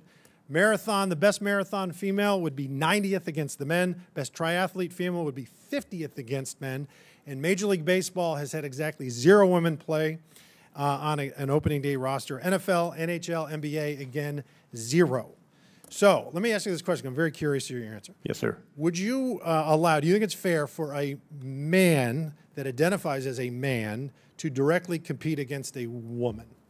In a mixed event, sir. Okay. So you think that's fine? A man can compete against a woman in the women's division? In the women's division, sir, they must go through 1 year. Right. So hormone what I'm saying, so replacement a man that's identifying as a man cannot. You're not cool with them fencing against women. Men compete against women in mixed events all the time, sir. They're a plurality of our events. And who generally wins those? The recent data that we pulled showed that cisgender men prevailed in 64%. So cisgender men are men. Okay, let's just call it for what it is. Yeah, right. So the bottom line is this. Even when you go through hormone treatments, you know this. It doesn't reduce your height. It doesn't shrink your bones. It doesn't decrease your lung capacity. It doesn't alter your skeletal structure. There's exactly 0 studies in the world that show that any amount of hormone therapy will ultimately result in parity between men and women. It doesn't exist. The IOC just did a study with 800 men, and even after a year, they retained 83% advantage. This is absolute lunacy. It's crazy. But you crazies, you keep being crazy, and we'll see you November of 26. I yield back. Thank you. Chair, I'd like to ask for unanimous consent. Without objection, so ordered. I'd like to ask for unanimous consent to enter an article from NPR titled, "What Has Doge Done in Trump's First 100 Days?" into the USA Fencing Subcommittee of the Oversight Committee. I now recognize Mr. Garcia from California for 5 minutes. Thank you, Chairwoman. I want to just start, of course, by thanking all of our witnesses for being here today. I appreciate your time. I've said from the beginning and from our first Doge subcommittee meeting that we've really not talked about government efficiency or any real serious legislative work. But even I am surprised that this subcommittee is now apparently in charge of policing women's sports. Now, this is nothing to do with our committee's jurisdiction, as said earlier, and nothing to do with helping the American people. Now, Republicans in Congress are trying to destroy our health care and social safety net, as we've seen them do over and over again. Elon Musk is destroying critical medical research programs. We have a measles outbreak. We have an anti-vax health secretary. But apparently this committee wants to spend its time bullying trans kids and athletes and arguing about fencing tournaments. This is not only outrageous, it's also dangerous. Now, this committee is supposed to be about saving taxpayer dollars. And let's be really clear. Mr. Layfeld, USA Fencing doesn't receive large taxpayer-funded grants and doesn't really receive federal funding. Is that correct? Sir, we do not receive a penny in federal funding. So you do not receive a penny of federal funding, and we're spending our time in the Government Efficiency Committee debating a fencing tournament and your association, that of you which receive no federal dollars. Let's be clear. All kids and people deserve to be able to participate in sports. And USA Fencing and other sports have the right to lay out rules to make sure their sport is fair and safe. And we know that transgender youth and athletes experience all kinds of mistreatment because of their gender identity. This includes bullying in schools, family rejection, threats of violence, even by some in Congress, and other discrimination. Now, sports participation can actually help overcome some of this vulnerability. Now, we have a wide range of views on this committee, but I want to make sure that people are aware there is some bipartisan consensus. Here's a quote from one of my Republican colleagues who's actually on this committee today, which I want to read. I find it encouraging. It says, "I strongly support LGBTQ rights and equality. No one should be discriminated against. I have friends and family that identify as LGBTQ. Understanding how they feel and how they've been treated is important. Having been around gay, lesbian, and transgender people has informed my opinion over my lifetime." Now, Ms. Goss-Graves, do you know who said this by any chance? I don't know. This was actually Congresswoman Nancy Mace, who's, I know, waved on to our committee today. Now, Madam Chair, I'd like to insert into the record this article on CNN that says, titled, "Nancy Mace, now targeting transgender lawmaker, calls herself pro-transgender rights in 2023. Madam Chairwoman? Without objection. Thank you. Now, Congresswoman Mace, of course, is here today. Now, in November of just last year, Congresswoman Mace posted 326 times on social media about trans people and their access to bathrooms in just one 72-hour period. That's a fact. So I'd like to introduce another article from Newsweek, and it's entitled, this is the title, "Nancy Mace has posted 326 times in the last 72 hours about bathrooms." Madam Chair, can I introduce this into the record? Without objection. Thank you. I point this out because it's actually important context. Republicans accuse Democrats of focusing too much on LGBTQ plus issues or trans issues. But we want to talk about protecting Social Security. We want to talk about protecting the cost of living. We want to talk about lowering prices. We want to make sure that all people have health care. But Republicans are so obsessed with demonizing trans people that we are wasting time in our Government Efficiency Committee talking about trans people that like fencing. Now let's remember, according to congressional testimony from the head of the NCAA, there are less than 10 trans college athletes in 2024. That's less than 10 out of 500,000 total NCAA athletes. Less than 10 out of 500,000. Now, Congresswoman Mace has posted about this issue hundreds and hundreds of times. That's equal to hundreds of individual posts per athlete. All the while, we're ignoring the real issues. I want to remind everyone that we've seen 935 confirmed cases of the measles as of May 1st, according to the CDC. Nearly 1,000 children are getting sick, while our country is hit by crisis after crisis. Let's focus on the 930 adults and kids with measles versus the 10 trans athletes that are participating in college sports. It is obvious to the American public that this issue is being exploited by extremists to divide the American public. It's shameful. It's been clear that DOGE is not about government efficiency. It's an attack on vulnerable people. And with that, I yield back. The gentleman yields. I now recognize Mr. Timmons from South Carolina. Thank you, Madam Chair. We are here today to shine a light not only on the integrity of women's sports, but on how government-backed institutions chartered by Congress may be misusing that authority to push controversial policies that violate basic human rights and disregard their congressionally authorized mission. When an organization abuses authority delegated by the government, it is within the purview of this subcommittee, plain and simple. I realize my colleagues across the aisle don't understand that. USA Fencing is a national governing body for the sport of fencing in the United States, officially recognized under the Ted Stevens Olympic and Amateur Sports Act. That designation is not just ceremonial. It is a chartered monopoly backed by federal law and accompanied by special privileges and funding access. That status comes with an expectation that NGBs serve all athletes equitably, promote excellence, and adhere to national interests, not ideological crusades. Yet recent events raise serious questions about whether USA Fencing has abandoned its mandate, is wasting resources, undermining athletes, and jeopardizing the integrity of women's sports, all while flying under the flag of a federal endorsement. We've heard USA Fencing speak about inclusion, but what about transparency and fairness, especially toward female athletes like Stephanie? We are having this hearing for women's rights, and we know the difference between a man and a woman. That's why we are here. Stephanie Turner and Peyton McNabb's rights have been violated. What's worse is they have been violated by an entity operating under the color of federal law, an organization that bears the name of our great country as bestowed by Congress in 1978. And I can assure you that in 1978, the members that voted for this law would be horrified. They would be horrified that we have to have this hearing. Mr. Leifeld, you said earlier that the Ted Stevens Act prohibited you from discriminating against biological men that identify as women. What are you referencing? Congressman, I may have misspoke. I don't recall saying that. Could you remind me specifically what my words were in that scenario, sir? You specifically said that the statute, that you were statutorily prohibited from telling transgender men that they are not allowed to participate in women's competitions.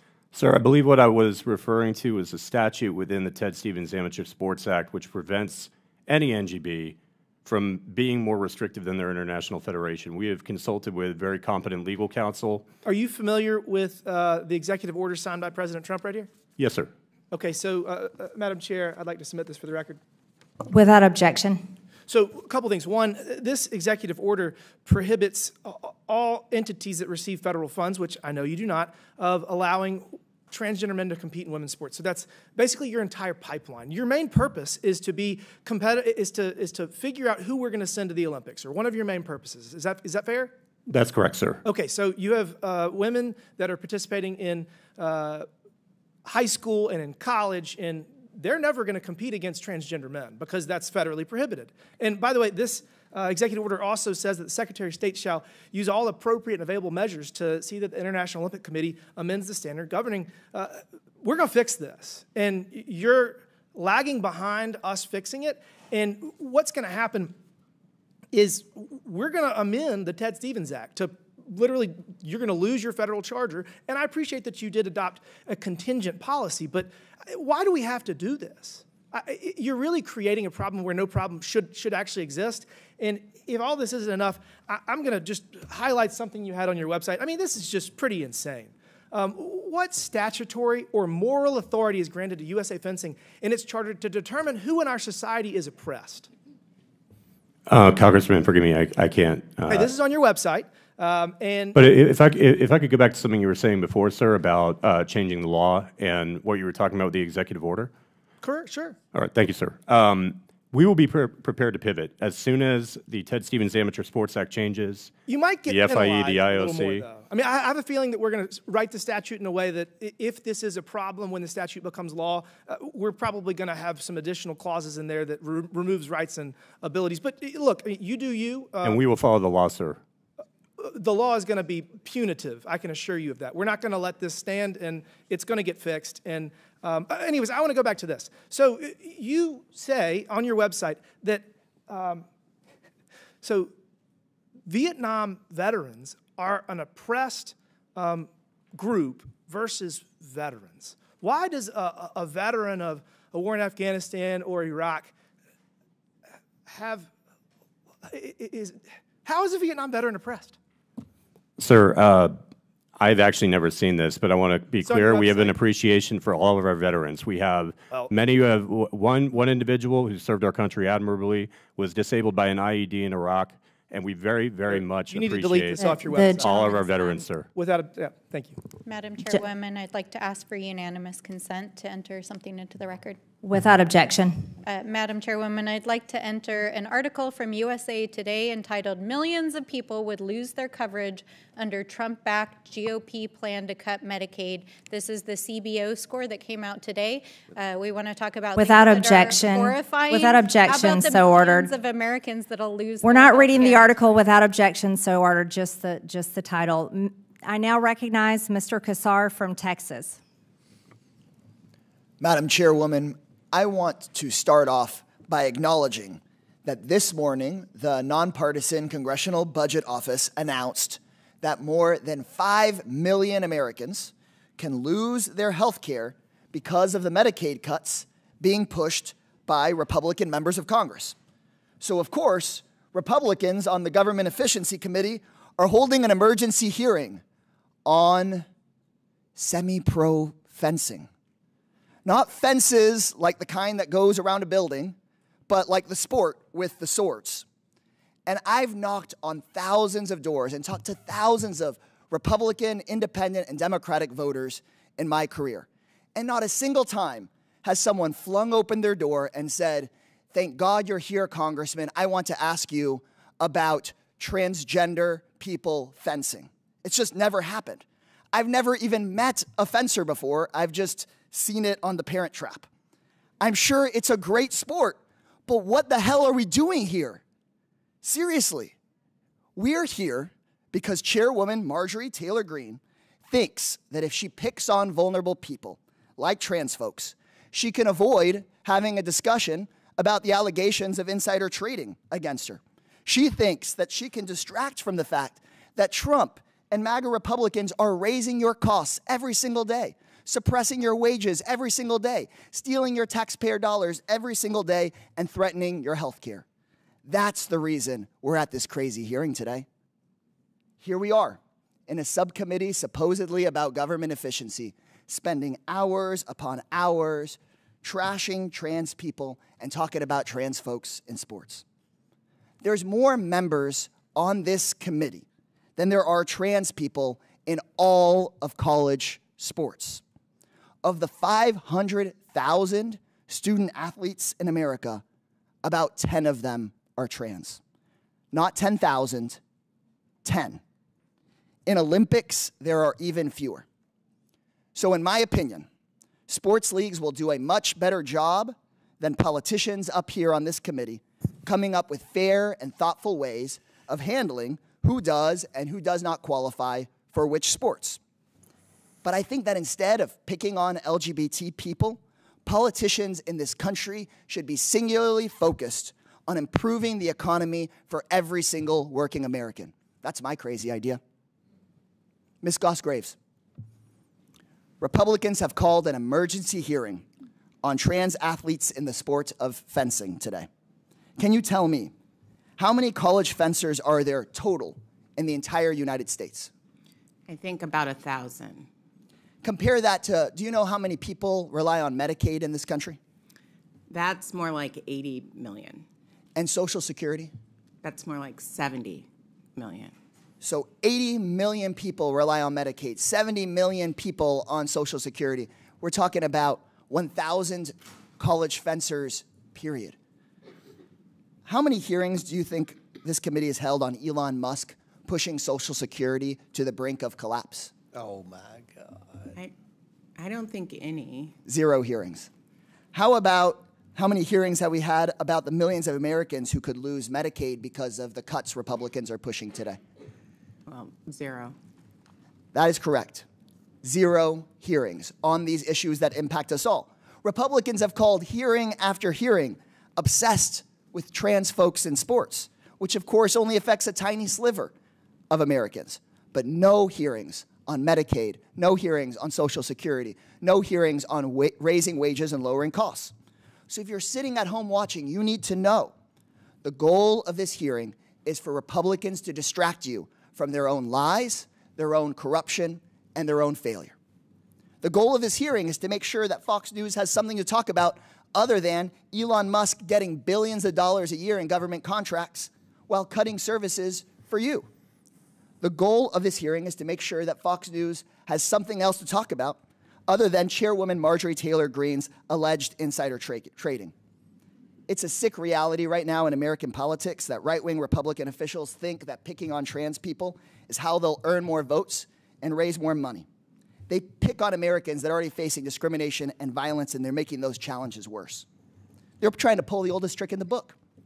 Next time you go vote, ask yourself if these second-rate schoolyard bullies are looking out for you or if they're scammers just like the man that holds their leash. The gentleman's time has expired. It's important to point out that Democrat members today are not asking the two young ladies that are here representing their sports, and this is what the hearing is about today. I now recognize Chairman Comer from Kentucky. Thank you, Madam Chair. I want to start with a quick round of yes or no questions for each of our 4 witnesses, so please keep your answers for my first 2 questions to yes or no for time's sake. First question, do you believe biological men should compete in women's sports? Ms. Turner? No. Ms. McNabb? No. Mr. Layfelt? If they comply with the requirements, sir. So is that a yes or no? It's if they comply with the requirements that have been set by our policy, they deserve to compete. By the President's policy? By the policy of USA Fencing. Ms. Graves, I'm going to take that as a yes. Ms. Graves? I agree with Mr. Layfelt that trans women should be able to compete in the sport in accordance with their gender identity. So 2 no's and 2 yeses. Second and last question for yes or no. Should biological men be able to get scholarships to college in women's sports? Ms. Turner? No. Ms. McNabb? No. Mr. Layfelt? They can't get them anymore, sir. They can't get them anymore. So do you believe, yes or no, they should? You have a personal opinion on that? I don't really have an opinion on that, sir. Ms. Graves? I'm actually concerned about the tens of thousands of women in this country who play college sports who have fewer scholarship opportunities than men. This would actually be a really important. So you are concerned that a man would get a college scholarship that should go to a woman? It's my understanding that there's less than 10 transgender women playing sports, but I know that there are tens of thousands of women Mr. who Layfelt, have fewer scholarship on the website, and I know my colleague Mr. Timmons talked about it, there are some troubling statements. There's a page titled, and I think he referenced it, Power and Privilege. This page promotes woke content stating that people who are white, Christian, middle class, English speaking are all privileged, and we should be asking if they're, quote, the right person to take up space or speak on certain issues. Your blog and social media posts consistently express similar views, so I assume you support the ideas on that webpage? Sir, I'm not sure about the specific area of the webpage that you're referring to. As a board member, I focus primarily on governance, and if there's something that's operational, I stay very far away from that. So you disavow your website? Is it? I'm just not sure of the specific area of the website. Is it my website? Is it the USA Fencing website, sir? It's the USA Fencing website. Okay. I just am not familiar with the area that you're referring to, sir. Okay. The reason the reason that's odd is because your blog that we looked at expresses similar views. So, because you appear to be white, English-speaking male, like me. So I didn't know. There was just an odd opinion. You don't have any comment on that? You don't know anything about it? I'm just, sir, in all honesty, I'm not following the question. you're not following a question about the USA Fencing website that has just a lot of, concerning content on there that some would consider racist, discriminatory, or you don't have any, that's not a concern or anything? If you link me to the specific part of the website, I could get back to you with an opinion, but I'm just not following where it is. We'll get you a copy of your website that Mr. Timmons just referenced. So, Mr. Layfeld, let me ask a simple question. Do you support transgender women, which are biological men, competing in women's events? If they comply with the policy, sir. Which policy? Whose policy are you going by? What is that? Should that be the policy? Should men be allowed? You're a leader in this. Show some leadership. Should men be able to compete in women's fencing?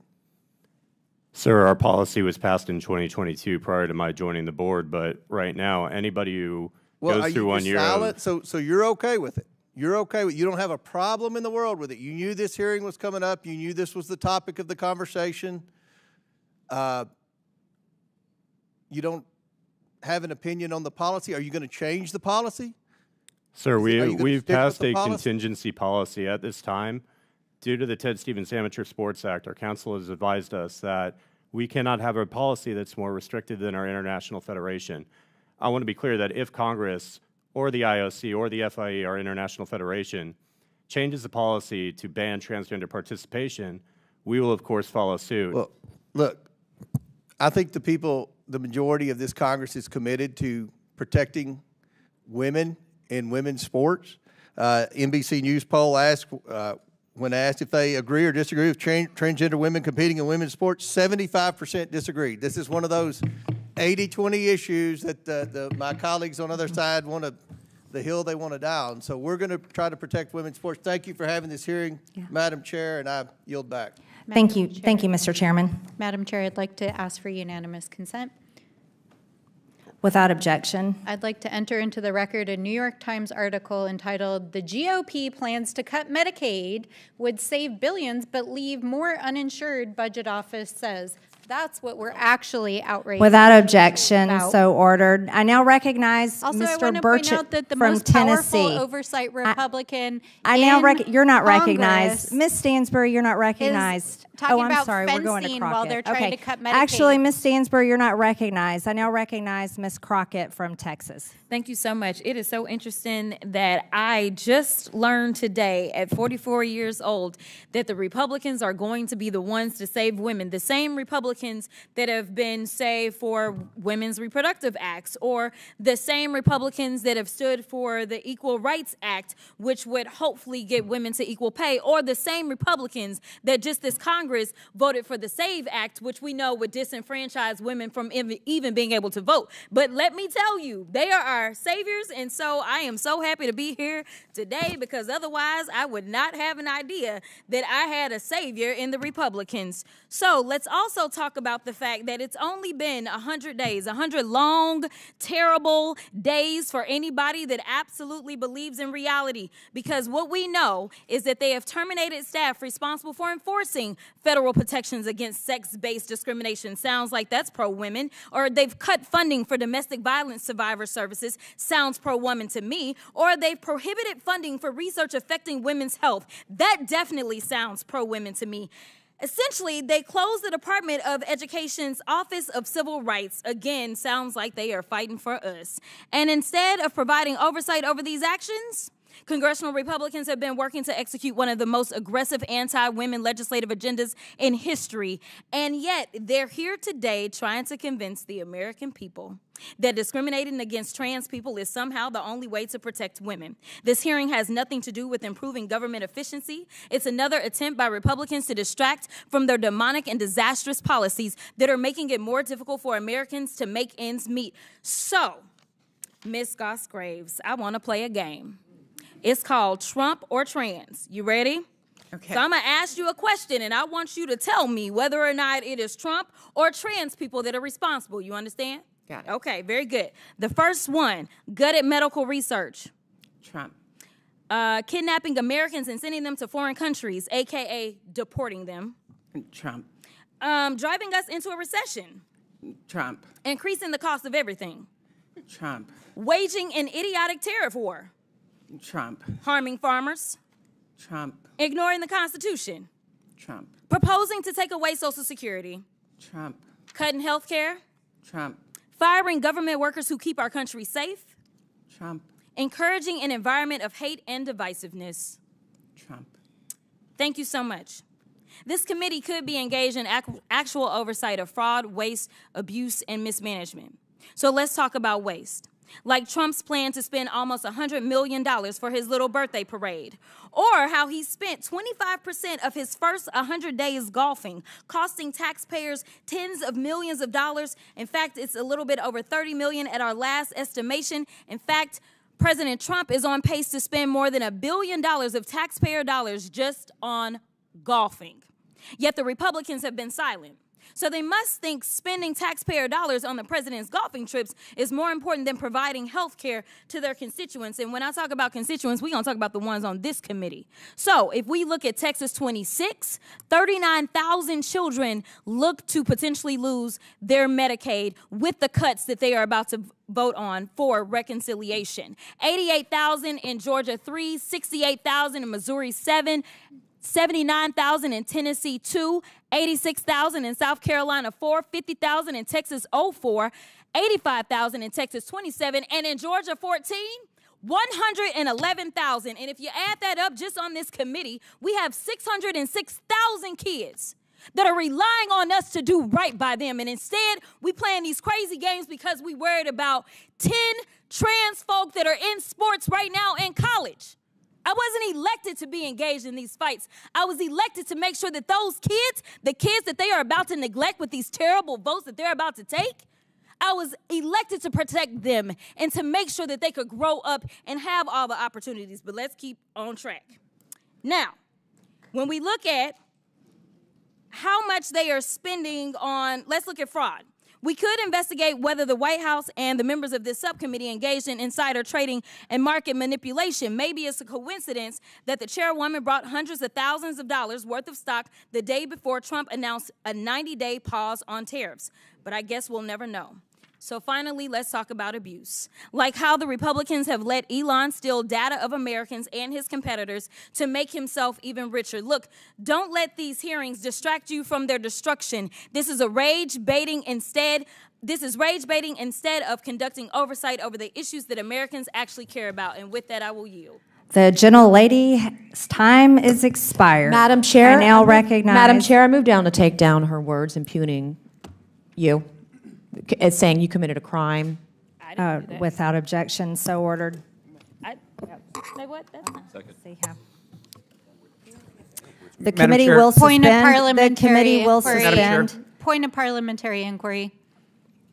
We're going to go with hers first, right? Madam Chair. The committee will suspend. The member will state the words she wishes taken down. Well, actually, Madam Chair, the words were actually not made in a The timely committee manner. will suspend.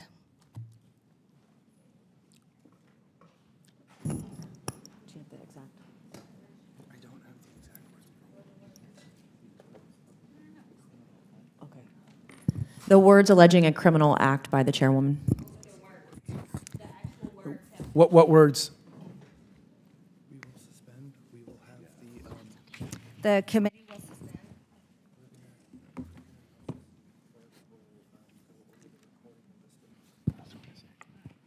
The clerk will go over the recording with the stenographer, and the committee will suspend.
The hearing will come to order.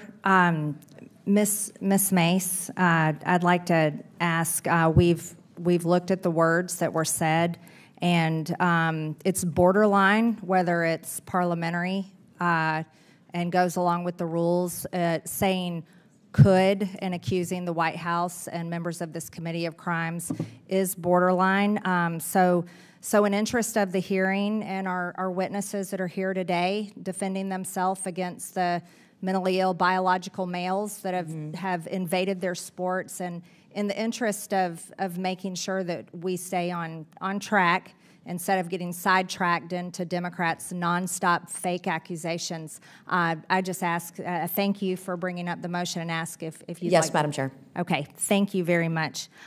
With that, I now recognize, she already did, Ms. Stansbury. I now recognize Mr. Burchett from Tennessee for 5 minutes. Thank you, Chair Lady. Madam Chairman, I'm sorry, it has to be withdrawn on the record. She asked the question and she said, yes, Madam Chair. You weren't listening, Ms. Stansbury. We handled that, and it has been removed for the record. The fake accusations of criminal behavior. Oh, are you accusing also and lying? And you're continually disrupting this hearing and won't stay on track about mentally ill men trying to beat down women in women's sports. We're going to stay on track now, Ms. Stansbury, so hopefully you can go along with this hearing and stay on subject. And I now recognize Mr. Burchett from Tennessee. Thank you, Chair Lady. Thank you for allowing me to be here. Much has been said about the number of trans athletes that are in sports today, or the lack of numbers, I guess. But I can tell you, there's a couple of ladies sitting right here who have been greatly affected by those very small numbers. One is not being able to pursue her passion of fencing, and the other lady has had a life-altering event occur to her because of it. And I take a little bit of offense to that, being the father of a very cool young lady. I just think that this is something that needs to be noted. And also, a lot of distractions been made about cutting SNAP and all these other things, and Medicaid, Medicare, what have you.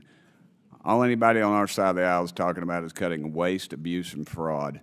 The only people that are talking about making any cuts are my friends cackling to my right and a few commentators on CNN.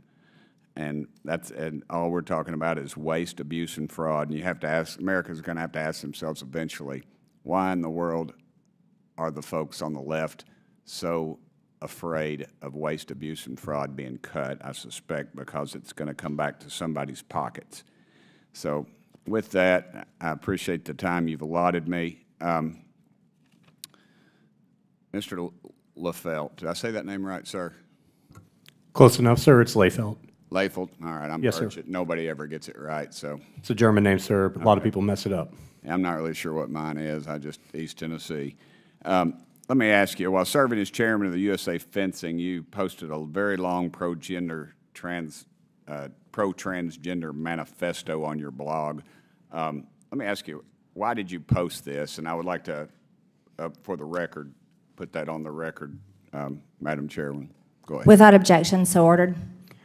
Sir, I posted it in my personal capacity, just over the years having observed a lot of transgender women transition and the success that they had found in fencing and the purpose that it gave them in life. Okay. And in the post, you mentioned you had no problem with your daughter facing a man in the sporting event. Is that true? Sir, at this time she's 4 years old and hits me with a foam saber, but does not participate in fencing yet. Okay. But when she is at the age where she would take this sport on, is that something you would think would be fair, that she would compete with a man? Sir, we are one of the safest sports in the Olympic movements, and 34% of our events are mixed gendered. I'm not talking about the safety issue. I'm just talking about the fairness issue, sir. I realize you cover up, and I realize nobody gets poked in the face anymore. I get that, but do you think that's fair? That's just a simple yes or no. So long as the competitor has met all of the hormonal requirements and complies with the policy, I would be okay with it, sir. Okay. on Instagram, a commenter asked, "Are you okay with a cis female?" And I don't like these terms. I had to look it up. A cis female is someone who's born a female, I believe is correct, meaning women. Are you okay with them being at a disadvantage? To which you replied, yeah. And to be clear, let's be clear, you'd be okay with a young lady or young woman being at a disadvantage or at a higher risk of being injured in any of these other sports? Sir, thank you for giving me the opportunity to address that question. That was a question that required a far more nuanced answer than what I gave, and I appreciate having the opportunity on the committee to address that question. I want to be clear in saying that I expect anybody that is competing as a woman, as a transgender woman, that they meet the requirements as set forth in USA Fencing's policy. Okay. Look, I hate to say I reclaim my time. It sounds like being a jerk, but I'm going to do that if that's all right with you, brother. Is it true that USA Fencing created an equality map? I know it was referred to either of states not to have events in because of what the democratically elected representative of those states voted for. So there was a map policy that a few of your colleagues have referenced that was passed before I joined the board. It does exist, and it does not exclude any states from selection. To be crystal clear, we have had tournaments in numerous states that are listed in there, including Texas, Ohio, Florida, Missouri, et cetera. It does not exclude any states from selection, and we proudly host tournaments in those states. Okay, well, I'm out of time. I apologize. Thank you, Chair Lady. Thanks, sir. The gentleman's time has expired. I now recognize Ms. Simon from California. Thank you, Madam Chair, and thank you, all of you all, for coming today. There's so much to say, but I have such a limited time, and I actually have a question. But we'll also want to refer back historically.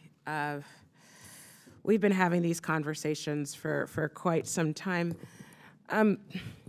Ms. Gross, do you recall in 2000, and I believe it was 2009, the Castor Semenya case?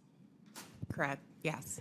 Could you tell folks a little bit about this case? I have some document on it too, but could you give me a little background? This was an Olympic sprinter, and there were all sorts of assumptions that she was not a woman, and she was subject to all sorts of invasive tests, but also bullying and harassment because she was assumed to be not feminine enough for the sport, basically. Yeah, so, this case, she was a black woman, and she was South African, I think, yeah. South African black. Mm-hmm. And she was assumed to be too fast, too big, and of course, she was asked to undergo testosterone testing and medical treatment to reverse her natural testosterone that was in her body, but she was born female. That's correct. So I just want to make it clear where we are. On March 25th, in this very room, my colleague, Ms. Presley, she introduced an amendment to this body. And the amendment was pretty clear, and it said, it requested that this body vote down anything, any mention of any policy that would ban racism, that would push forth any clarity around us insinuating as a full body that the Trump administration, when he moved executive orders, that they wouldn't mention or allude to any kind of segregation. My colleagues on the right voted that amendment down, every single one of them. So even if you're not transgender, folks who are watching, I want you to understand why this moment is so important. We have a party who has been very clear about what their intentions are for this country. Very clear about what their intentions are for this country. I think it's bringing us back to a 1950s America where segregation was legal. Who is to say that your African-American daughter, because of her BMI, will be subject to the same kind of conversation? Who is to say, if we move forth in this conversation, that your daughter, who was born a female, would be subjugated, and subject, I should say, to inspection of her genitals when she went up to the mount to play t-ball because she looked a little bit different from other folk? There's a slippery slope here. I definitely want to talk about race, fraud, and abuse in the 119th Congress. It's important. And it's also important for us to realize that the cruelty of not centering all Americans, how difficult that is, but it is ingrained in who we are to figure out how we love and support and not pathologize anyone. Let's be careful. Let's be careful. Ms. Gross, I wanted to give you an opportunity while my time is limited to share anything else about really what we're seeing here and how the slippery slope can maybe go a little bit farther and more horrific than it already is. Well, I'd say it's already happening. We're already seeing girls being challenged for not being feminine enough, for being too tall, too fast, too good at what they do, by other parents, by school officials. Discrimination never begins and ends with the small group of people who are initially targeted. It will extend and harm all girls. Thank you. Thank you so much. And I yield my time, Madam Chair. The gentlelady's time has expired. I now recognize Mr. Burleson from Missouri. Thank you, Madam Chair. And thank you to our two witnesses for confronting the assault on women's sports. Men and women's sports is absolutely nonsense, no matter how you spin it. It's shameful to look at the women that have been hurt from these men and tell them that they need to be silent in the name of inclusion.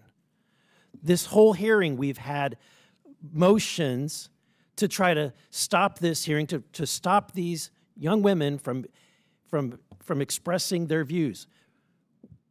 It's almost as if we have nothing to see here. We don't want to hear what you have to say. That's the message that's coming from this side. But I'm here because I want to hear what you have to say. And, look, whether it's fencing tournaments, track and field, my daughters are in soccer or volleyball games, you're endangering our daughters and belittling their narrative. The men like Mr. Liefeld who are wrecking women's sports with woke poison and a twisted mental view of things are destroying the opportunities for these young women. Meanwhile, Americans, they all get this. They look at this and they think that this is absolutely crazy, that we're even here.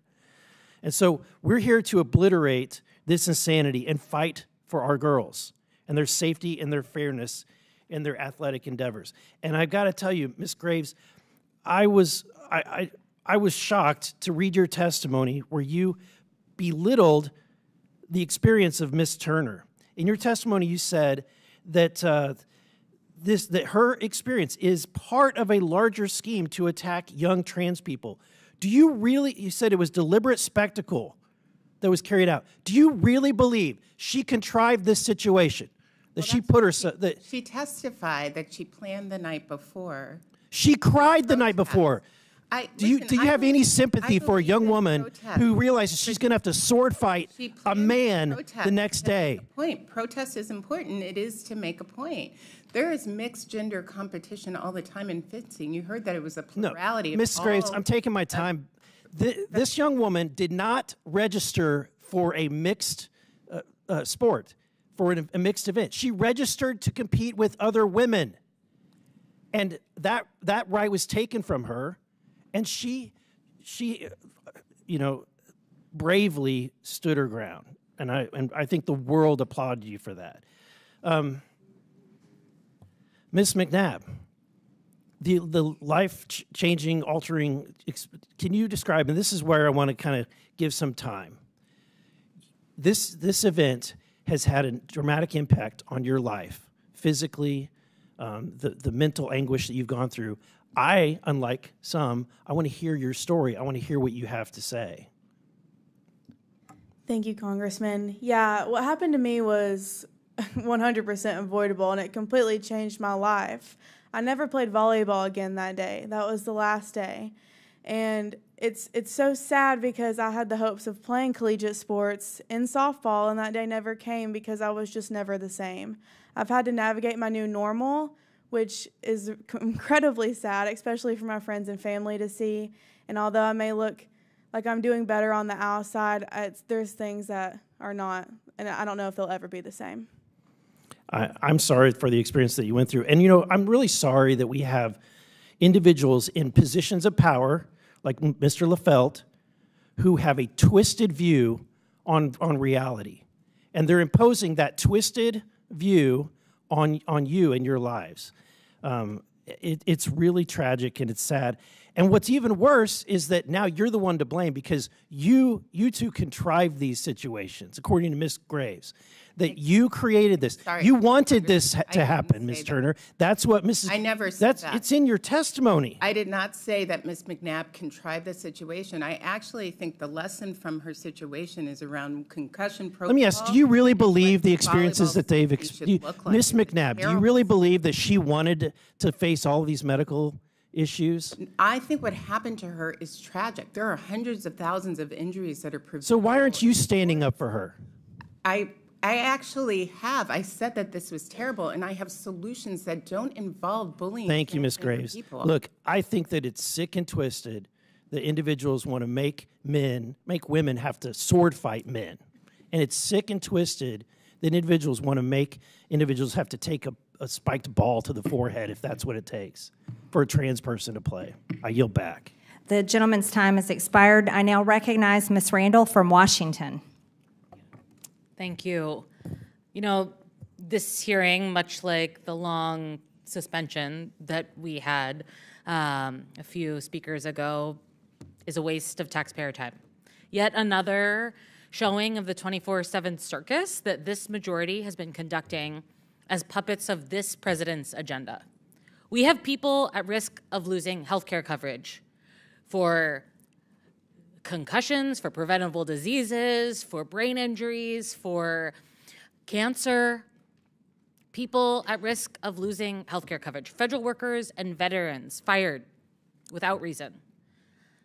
FAA woefully understaffed, and presidential appointees taking advantage of their position for personal gain. And yet, the first subpoena that this majority feels compelled to execute, not any that we tried to offer for Elon Musk, but it's to bring the chairman of the board of USA Fencing in. No offense, Mr. Lefelt, but this is part of a crusade against trans people. There's nothing else to call it. No one can explain away how questioning the chairman of USA Fencing on trans people in sports brings down costs for American people. Much like no one can explain how banning trans people from our military ranks makes us more safe. In fact, Representative McGuire, who's not on this subcommittee but is on the full oversight panel, said this morning something that we could all do well to remember.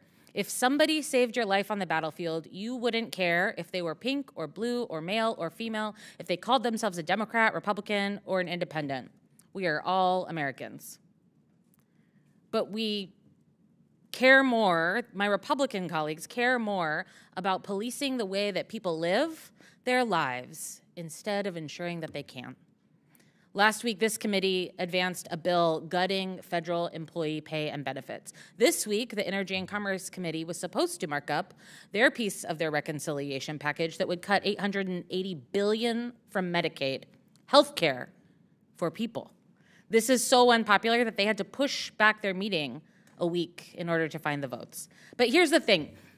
Despite their attempts to distract and deflect, by focusing on trans people who are just trying to play sports and live their lives, the American people are paying attention. They feel the cost of goods going up. Does this hearing address that? No. American people feel the fear of wondering if they'll have health insurance tomorrow. Does this hearing address that? No. I don't know if any of my colleagues are even talking to their constituents, because I've received over 60,000 messages and phone calls, held 8 town halls since being sworn in, and not one person asked me to use my time here to attack trans people. I cannot make it make sense. In fact, Madam Chair, as I think we heard earlier, 155,000 people in your district are at risk of losing their health care under the Republican Party's budget plan, including 111,143 children and 20,000 seniors. Do you want to tell those folks that you care less about them, or should I? Ms. Randall, in my district, no one's going to lose any of their benefits. It was a promise by President Trump and myself, but they're concerned about men defeating women in sports. Chair. By the way, your patriarchy earrings are screaming of the hypocrisy. I'm glad you like my earrings, but I'd like to reclaim my time. I'm here today on behalf of my sister, Olivia, who would have been unable to live with her complex disabilities for 19 years without Medicaid, and I'm here on behalf of the 72 million families and seniors who rely on Medicaid. I'm here to tell the American people that while this might be a scary time, a time where we are feeling attacks on our most vulnerable communities every day, where the instances of suicidal ideation amongst LGBTQ folks is rising, and this administration is cutting the very lifeline of the LGBTQ suicide hotline, there are people who see you and celebrate your humanity and who care about you. Ms. Graves, I've wasted all my time, but I am grateful that you're here and we're able to share about the real ways that we could support women across the country. The gentlelady's time has expired. I now recognize Mr. Jack from Georgia. Well, thank you, Madam Chairwoman, and thank you for convening this hearing. Under your leadership, the DOJ Subcommittee has been one of the most active subcommittees across Congress, and my constituents are proud of our work to eliminate waste, fraud, and abuse of taxpayer dollars across the federal government. And today, it is no surprise that our colleagues on the other side of the aisle have spent a majority of their time desperately avoiding the issue before us, because 80% of Americans, Republicans and Democrats alike, believe biological men should never compete in women's sports. Mr. Layfelt, as Mr. Fallon noted, you are testifying today under subpoena because you refused to appear before us voluntarily. Why did you refuse our initial invitation to testify? Congressman, thank you for giving me the opportunity to address that. Our CEO of the organization, Phil Andrews, was offered as a witness, and we felt, given his full-time capacity that he operates in this role, that he would be able to answer the questions more thoroughly than I can. However, since I'm here, I'm happy to be here and answer your questions. Thank you. And as chairman of USA Fencing, how many members of USA Fencing are biological men who have participated in women's competitions? Rough estimate. Rough estimate, sir. I believe that it's roughly 200 total, with I think 39 that are transgender women. And of that group of biological men, how many have won championships in women's competitions? Rough estimate. I couldn't tell you the specific number, sir. 5, more than 10? I'm honestly not sure, sir. I mean, I have the data on how often cisgender women prevail against transgender women, but specifically the number of medals, et cetera, I'm not sure off the top of my head, sir. And conversely, how many biological women are participating in men's competitions within USA Fencing? 34% of our events are mixed, sir, and so it's fairly regular for that kind of event to happen. There are a plurality of our events. And again, I'm just referring to specifically male, non-mixed competitions, specifically male competitions. How many biological women are participating in those, to the best of your knowledge? So just so I understand your question, sir, biological women competing in the men's division, sir? Yes. I'm not sure, sir. Okay. Well, I think the disparity alone, as we've seen, confirms that this approach is inequitable. The data across other sports affirms it. In recent years, over 600 female athletes have lost more than 900 medals to biological men and women's sports. And again, over 80% of Americans, Republicans and Democrats alike, agree that biological men should never compete in women's sports. Mr. Layfelt, and I mean this with respect, in your capacity as a representative of USA Fencing, have you ever impersonated a woman? No, I have not, sir, not to my knowledge. I ask because I understand you have a history of creating fictitious female personas. In one instance, you impersonated a woman named Dorothy and wrote an email to yourself, which you then published on social media for all your followers to see along with your response. Do you want to comment on that? Yeah, I do, sir. Thank you for giving me the opportunity to address that. It was a poor attempt at humor. It was unbecoming of me as a leader of this organization to post that as I did. And quite frankly, moving forward, that's not something that's going to happen again. It's unacceptable. And it's not something that should happen with any human-to-human interaction, period. Thank you. Ms. Turner, Ms. McNabb, I want to commend both of you. You are both very brave women. And Ms. Turner, your courage that you displayed on March 30th galvanized millions of Americans in support of the simple truth that biological men should never compete in women's sports. And with my remaining time, Madam Chairwoman, I'd like to learn a little bit more about the culture within USA Fencing. Specifically, Ms. Turner, reporting suggests that you previously raised your concerns of the policies with which you have to face to USA Fencing officials. What was the response when you did so? I had done so privately, and the answer is that they did not respond. But I have known of other members of USA Fencing, a mother and a daughter, who did come to USA Fencing saying that they did not approve of the transgender policy, and they were told that they would be sanctioned. And did you or have you feared retribution from USA Fencing with respect to your brave stance and likewise your concerns you've raised before you took that stand? Yes, and I still do. I don't think I'll ever get a fair bout again from a referee, or that I'll be welcomed without harassment. And why do you think that culture exists? Just, you've experienced it. I'm curious your own perspective as it relates to the culture that tolerates this type of behavior. I don't think they communicate well with people who oppose this policy. No one ever asked me what I thought. And I think maybe if they had, they'd know what my stance was, so. Well, your bravery led us to ask you your thoughts today in front of the American public. So grateful for both you, Ms. McNabb, and all of our witnesses for testifying. Madam Chairwoman, I yield the remaining 4 seconds to you. Thank you very much. The gentleman yields. I now recognize Ms. Jacobs from California. Thank you. I'm not normally a member of this committee, but I could not sit idly by while Republicans attack the transgender community for the millionth time. And look, there are real, well-intentioned questions and policy decisions that need to be made around trans issues. I understand that. For a lot of people, these issues are new. It can feel intimidating to talk about them, scary to ask questions. We need to be having dialogue. But that's not what we're doing today in this hearing.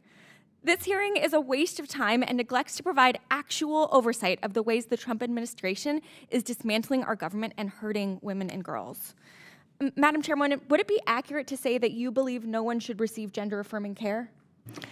I believe that no minors should receive gender-affirming care, sex changes, mutilating their body. Okay. They can't vote. They can't get a tattoo. They can't drive a car. Okay, they can't join the military. Thank you. I ask this because many people believe that Botox, filler, boob jobs are all gender-affirming care, and I know many of my colleagues, probably on both sides of the aisle, have partaken in this gender-affirming care. But okay, let's take this committee at its word that this hearing is about protecting women and girls. Ms. Goss-Graves, the Department of Education's Office of Civil Rights is the primary entity that investigates discrimination against women and girls in sports, in school. Is that correct? That's correct. That protects women and girls against sexual assault, whether in sports or elsewhere. Is that correct? That's correct.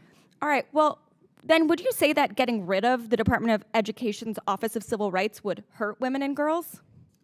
For sure, as did the cuts to the Office for Civil Rights, the group that actually responds to Title IX compliance. That's exactly right, which is why I find it so interesting that the Trump administration has already closed more than half of the offices of the Office of Civil Rights in the Department of Education, including an office in California that is in the middle of an active discrimination investigation. You would think if we were concerned about protecting women playing sports and protecting their Title IX rights that we would want to be actually looking into why we're closing these offices, not what we're doing right now. For the record, for folks watching, this is also the office that investigates anti-Semitism, incidents of anti-Semitism on college campuses. So remember that when my colleagues try and tell you that they're standing up for Jewish students. But I have a theory. I think we're probably talking about this issue instead of what the Trump administration is actually doing, because my colleagues don't want to talk about, for instance, the 99,301 people who are at risk of losing their Medicaid in Nancy Mace's district, or the 54,466 people who are at risk of losing their Medicaid in Brandon Gill's district, or the 69,698 people who are at risk of losing their Medicaid in Pat Fallon's district, or the 263,276 people at risk of losing their Medicaid in Eli Crane's district, or the 235,530 people at risk of losing their Medicaid in Chairman Comer's office, or the 155,530 people at risk of losing their Medicaid in the Chairwoman Marjorie Taylor Greene's office, or the 1.7 million people statewide in Georgia who are at risk of losing their Medicaid, or the 320,818 students who rely on school lunch in Georgia in order to get their food who are at risk of losing that. Maybe it's because the Atlanta Journal-Constitution has already ranked the chairwoman as last in a poll of potential candidates for the United States Senate in the Georgia seat. And she thinks that attacking trans kids will help her poll numbers. But I'm here to tell you that attacking trans kids is not going to launch a Senate campaign. Attacking trans kids is not good politics, not for the right, not for the left. The American people did not say that they hate trans kids and they hate trans people in this last election. What they said is that they want us to take care of them. They are mad that someone else is getting a surgery paid for when they are drowning in medical debt. They are mad that someone else is getting housing paid for when they can barely afford rent. So let's be clear that on both sides of the aisle, it is bad politics to attack trans kids, and it is a shame on this body that we work in that we all even have to be having this conversation today. Thank you so much, Madam Chairwoman. I yield back. The gentlelady yields. I now recognize Mr. Gill from Texas. Thank you, Madam Chairwoman. This is an excellent hearing, and we really, really appreciate your leadership, incredible leadership on this topic and on this issue. And I'd also like to thank our witnesses, Ms. Turner and Ms. McNabb, for particularly moving testimonies. And thank you for your bravery for coming here. I know it takes a lot of guts to testify before a congressional committee. Mr. Layfield, I'd like to ask you a few questions. Do you think that men should be allowed in women's locker rooms? Sir, those regulations are set by tournament organizers. I'm just asking you yes or no. Do you think men should be allowed in women's locker rooms? I don't have a personal opinion on that. You don't have you have a personal opinion on a lot of things, but not on that? Sure. I mean, it's a locker room is not really an area where people interact. So the answer is yes. I don't Do you really think have that men should be allowed to share showers with women in athletic facilities? I think that showering is a private activity and that it should be private. And it should be private. There's oftentimes communal showers. Are you okay with men showering with women? I don't have an opinion on that in the context of USA. You don't? So. Interesting. That's an astounding thing to not have an opinion on. I think most normal people have an opinion on that. Are you okay with women being at a disadvantage when competing against men in sports? Sir, mixed events happen all the time, and women are often... That's not my question. Are you okay with... Let me ask it this way. Are you okay with cis females being at a disadvantage? If their competitor, assuming that you're talking about, it's a yes or no question, female, that they've met the requirements set forth in the policy. Why did you post on social media for the world to see? You were asked in an anonymous question, which you posted online. Are you okay with cis females being at a disadvantage? You said yeah. Yeah, I believe it was Congressman Cloud that had asked me about that, sir, and I'm happy to address it again. That was a one-word answer to a more nuanced topic, and I feel like if I could take it back and expound a little bit more than what I had there. Reclaiming my time. Sure. Do you think that women, Do you think that parents who don't want their daughters competing against men in women's sports are whiny? No, sir. You don't? Why did you write that on social media? I've got a picture here where you posted that. You were allegedly responding to a parent who didn't want their daughter being beaten up by men in sports competitions. You said, I'm not going to pull her from the sport and write a whiny email announcing my departure. Sir, Mr. Congressman Jack had asked me about that, and want to be crystal clear, that was an inappropriate message. Do you think that they're cowardly? Sir, no, I don't. I don't at all. And in fact... Why did you write that on social media? I regret it, sir. I deleted it shortly after posting, and I certainly don't feel that way anymore. And given a lot of the messages that we receive, and even conversations that I've had, do you think with that Ms. parents Turner, who don't want their daughters competing against men in sports should be compared to the Ku Klux Klan? No, absolutely not. And I And why acknowledge did you that I do said that? that in the message, sir. Why And did that you was do that? inappropriate. That was inappropriate? Yes, sir. Yeah, you're right. That isn't inappropriate. I'd like to read what you wrote and what you posted on social media. Sure. Responding allegedly to a lady who had these concerns. The only wizard that's going to dig you out of the myopic hole you've put yourself and your family in is one of the, quote, grand wizard variety. Inappropriate, sir, and I acknowledge that I said it, and I will commit to never making a message like that again. That was in response to a parent, according to you on social media, who had a problem with this. Was this a real email that you were responding to? It was a real email, sir. I did not respond to it and hit This send was a back. real email. Did an actual parent write this, or did you write this email? It was written by an actual person claiming to be a parent. They were not a member of our Were you that organization. actual person? No, sir. You were I was not that actual person, but you staged this whole interaction. The response, sir, was not real, and I regret that. Okay. You think inclusivity presumably is a big part of the fencing community, is that right? I would say so, sir. We're a very welcoming community, and I'm proud of that. Are you welcoming to Trump supporters? Absolutely.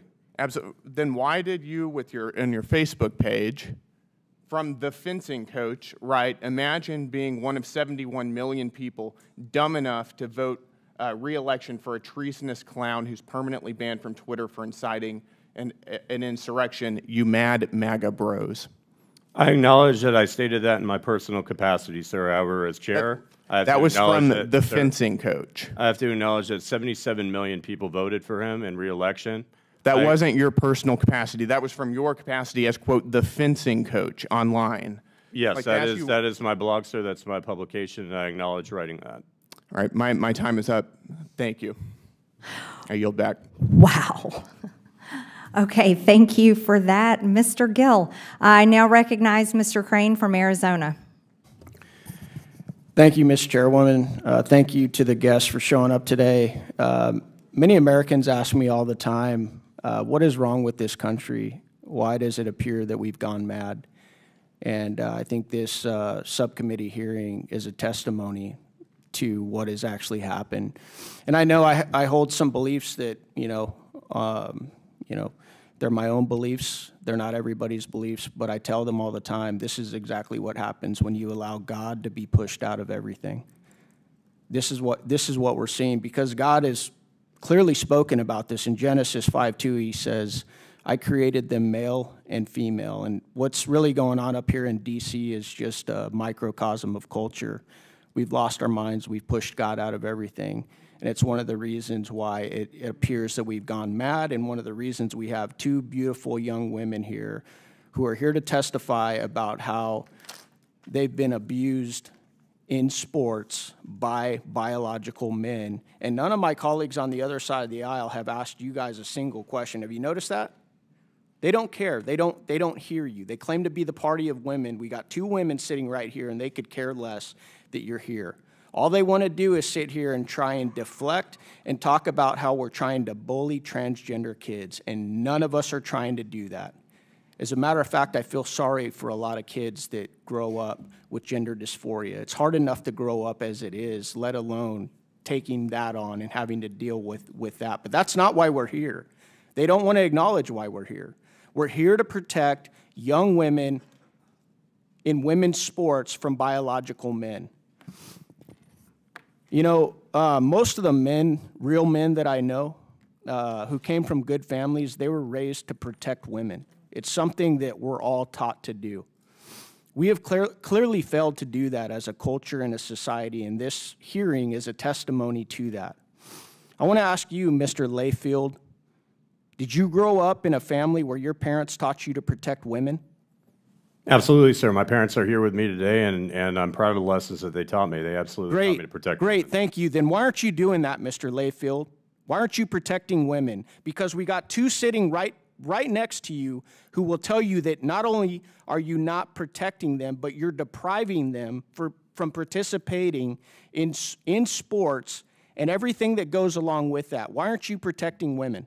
Sir, from a fencing standpoint, it's one of the safest sports in the Olympic movement. I know that, you think swords present some kind of danger. No, we're not talking about swords. We're talking about biological men, and you know it. Don't try those games with me. We're not talking about swords. We're talking about the fact that you and other men and officials in authority have failed to protect young girls. And it's pathetic.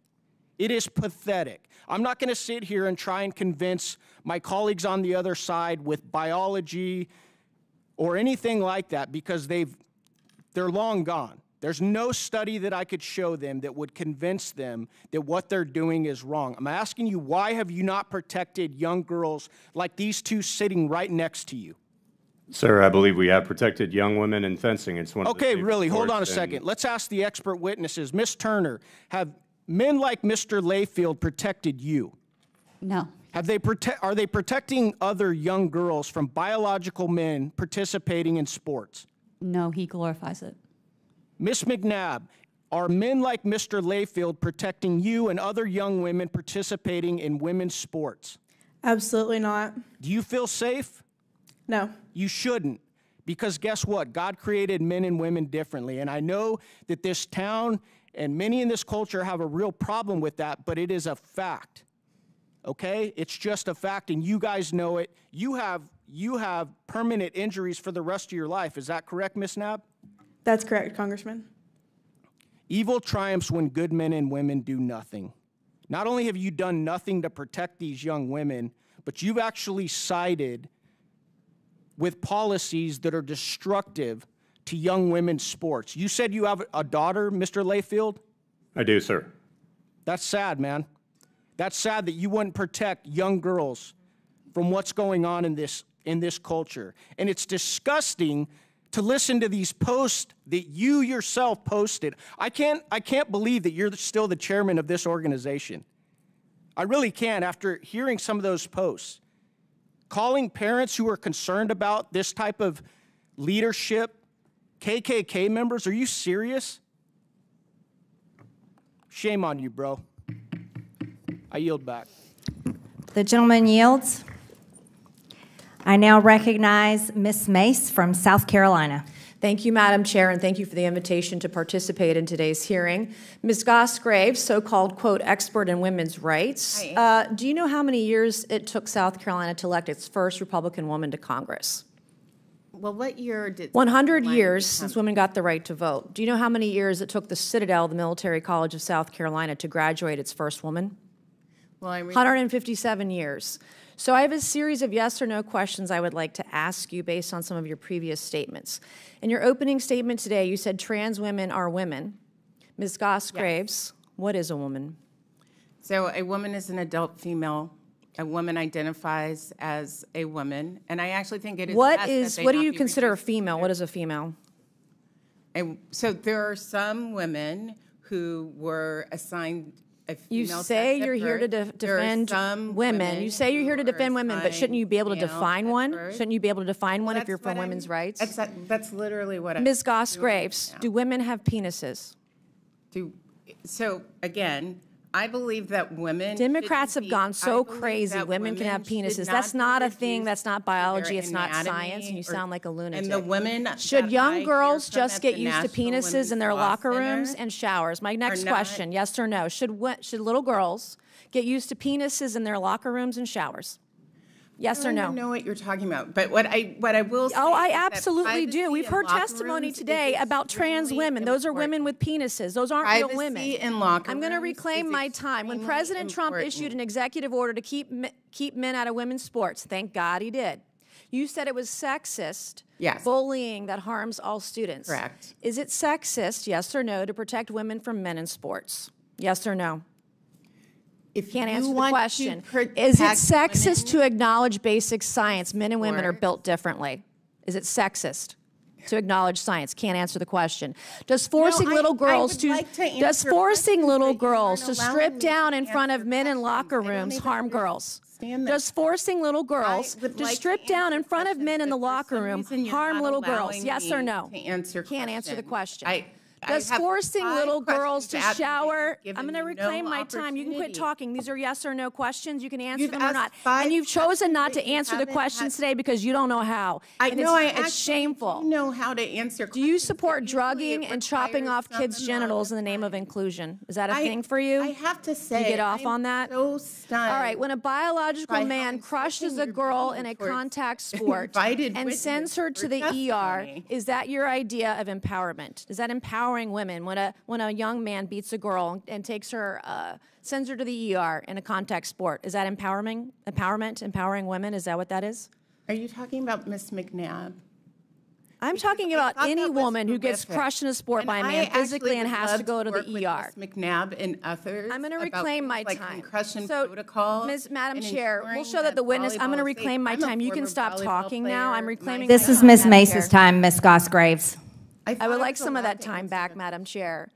If a man can be a woman, just identify as a woman, as you say, just by saying so, what is the point of having women's sports? What is the point of women's spaces? What is the point of women's scholarships? If you're just going to allow men to take them away, why even bother? Why bother?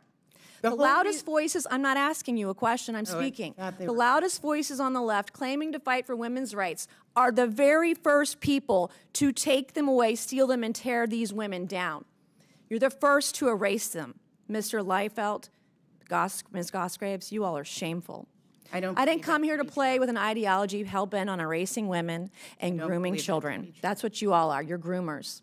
And we're not going to. The chairwoman and I, Madam Chair, I'm going to reclaim my time. This is Ms. Mace's time. Ms. Gosgraves, Ms. Gosgraves, This is a shocking thing to say about Ms. Gosgraves, you are not recognized. Okay, but I just want to say that is a shocking. You are not thing to say about recognized, Ms. anyone. Gosgraves. The time belongs to Ms. Mace. Okay, fine. Like Chairwoman Graham, I've been holding the line for women, standing between perverts and the rights of women and girls. And we're not going to let anyone in this country forget what a woman is. Mr. Liefeld, will you face Ms. Stephanie Turner today? Will you look her in the eyes? Will you apologize to her for the way that she was treated by USA Fencing, standing up for women and girls, women's rights, standing her ground as a woman who only wanted to fence with other women? Will you apologize to her today? Congresswoman Mace, Ms. Turner was given a black card under our rules. Will which you align to those of apologize for the way International she was Federation. treated? So that's a no. So, You won't do it. Congresswoman, if I could respond to one thing. You know what's unbecoming of a leader? You said this just in your testimony just like 5 minutes ago. Yes, ma'am. That you've said several things that are just disgusting and unbecoming of a leader, to use your words. It's unbecoming of a leader today to acknowledge what has happened to this young woman. You just look at her face and look what she has been through, the courage it took her to stand up for her rights as a woman and other women in other sports all across the country. And you can't even as a man look her in the eye and apologize for what happened to her. And as my colleague, Congressman Grain, said, real men protect women. You're not one. And I yield back. The gentlelady yields. In closing, I want to thank our witnesses once again for their testimony today. I now yield to the ranking member Stansbury for closing remarks for 3 minutes. All right, well, it's been an interesting journey today, as it often is in this committee. You know, I want to start out by saying, yes, thank you to our witnesses for sitting here in this toxic soup for the last 3 hours. It's ironic because the jurisdiction of this committee is government efficiency, and we just spent 3 hours talking about fencing, USA fencing, trans athletes, girls. We had my friends across the aisle mansplaining to us about how they're protecting women. I mean, yeah, this was a really good use of government time and money. Meanwhile, behind closed doors, as we've pointed out many times during this hearing, my Republican colleagues across the aisle are trying to cut a deal to cut Medicaid. Now, I don't want to diminish anybody's life-altering experiences, and I am genuinely sorry to hear that both of our young lady witnesses who are here today had horrible experiences. It is bad. I'm sorry to hear that you had a bad experience. And I want to acknowledge that, and I appreciate you coming and appearing before the committee today. But I don't need a bunch of GOP Republican colleagues mansplaining at me for 3 hours to tell me that they're trying to take away my rights. They're trying to take away your medical care. They're trying to take away environmental protections. They're trying to take away food assistance for the seniors and children of this country. Like, this hearing has nothing to do with substance for the United States. It has nothing to do with defending women's rights, has nothing to do with defending the rights of girls. It is all about using the issue of transgender lives to distract from the nefarious plots that are actually happening in this building while we're sitting here to actually take away your civil rights, your human rights, and your access to vital life-saving care and programs that are vital to millions of Americans. That is actually what is going on here. But it is actually dangerous to the lives of trans individuals because trans individuals are being targeted, they're facing violence, and the only thing that is waste, fraud, and abuse in the DOJ subcommittee today is the waste of the last 3 hours of our lives that we will never reclaim, the fraud that is this committee, and the abuse of Americans that has spewed out of the mouths on the other side of the aisle for the last 3 hours. And so I want to say to everyone out there who is listening, whether you're a transgender American, an LGBTQ plus individual, or any American out there, we are fighting for you, we love you, we support you, and we will stand against hate. And with that, I yield back. I hope the Democrats keep fighting for the mentally ill biological men who keep trying to beat down women in sports because it's a losing position, it's a losing battle, and that was proven in the last election. Today we conducted oversight of our nation's national governing body for the sport of fencing. And with so many of our nation's institutions, USA Fencing has been captured by the left. They've banned the national anthem before competitions, selected tournament competition locations based on state abortion and DEI laws, and punished female athletes for refusing to compete against men. Earlier today, the ranking member called us weird for standing up for girls and women when she's the one who supports sex changes surgeries for little kids and forcing women to undress in front of creepy, perverted men. I'll let the American people decide who the weirdos are because I think we know. The American people are tired of cultural Marxism and perverted sexual ideas being shoved down their throats, especially when it is being done with our own tax dollars. The issue of men competing in women's sports shouldn't even have to be a discussion. It's unfair, unsafe, and straight up abusive. As board chair of USA Fencing, Mr. Lefelt has used his position to push his own personal trans agenda on the sport. As a matter of fact, Liz Kokab is the most decorated American veteran fencer in history. And that is a man, a biological man, who is a 9th career gold medalist. Let's be real. Mr. Lefelt is not pretending anymore. He's defending the trans. And here's the issue. When you're sending emails to yourself calling yourself Dorothy, and you get caught and have to apologize for lying like that right here in the Oversight Committee, that is pathetic. When you're calling parents whiny for defending their own little girls from the biological males that you're allowing to compete against them, that's pathetic. Mr. Lefelt, you should resign from the chair of USA Fencing. You do not deserve the position that you have, and that's the recommendation I have as the chair of the DOJ Subcommittee on Oversight. And furthermore, it is pathetic that you're a father of a little girl that you would be perfectly fine to teach and encourage to lose, because there is no female athlete that ever wants to lose or come in second place. You're sitting next to 2 champions next to you today that never wanted to lose, that never wanted to suffer a brain injury, that never wanted to have to face a male athlete in their sport. And you failed them, and you are failing women. You need to resign. With that, and without objection, all members have 5 legislative days within which to submit materials and additional written questions for the witnesses, which will be forwarded to the witnesses. If there is no further business without objection, the committee stands adjourned.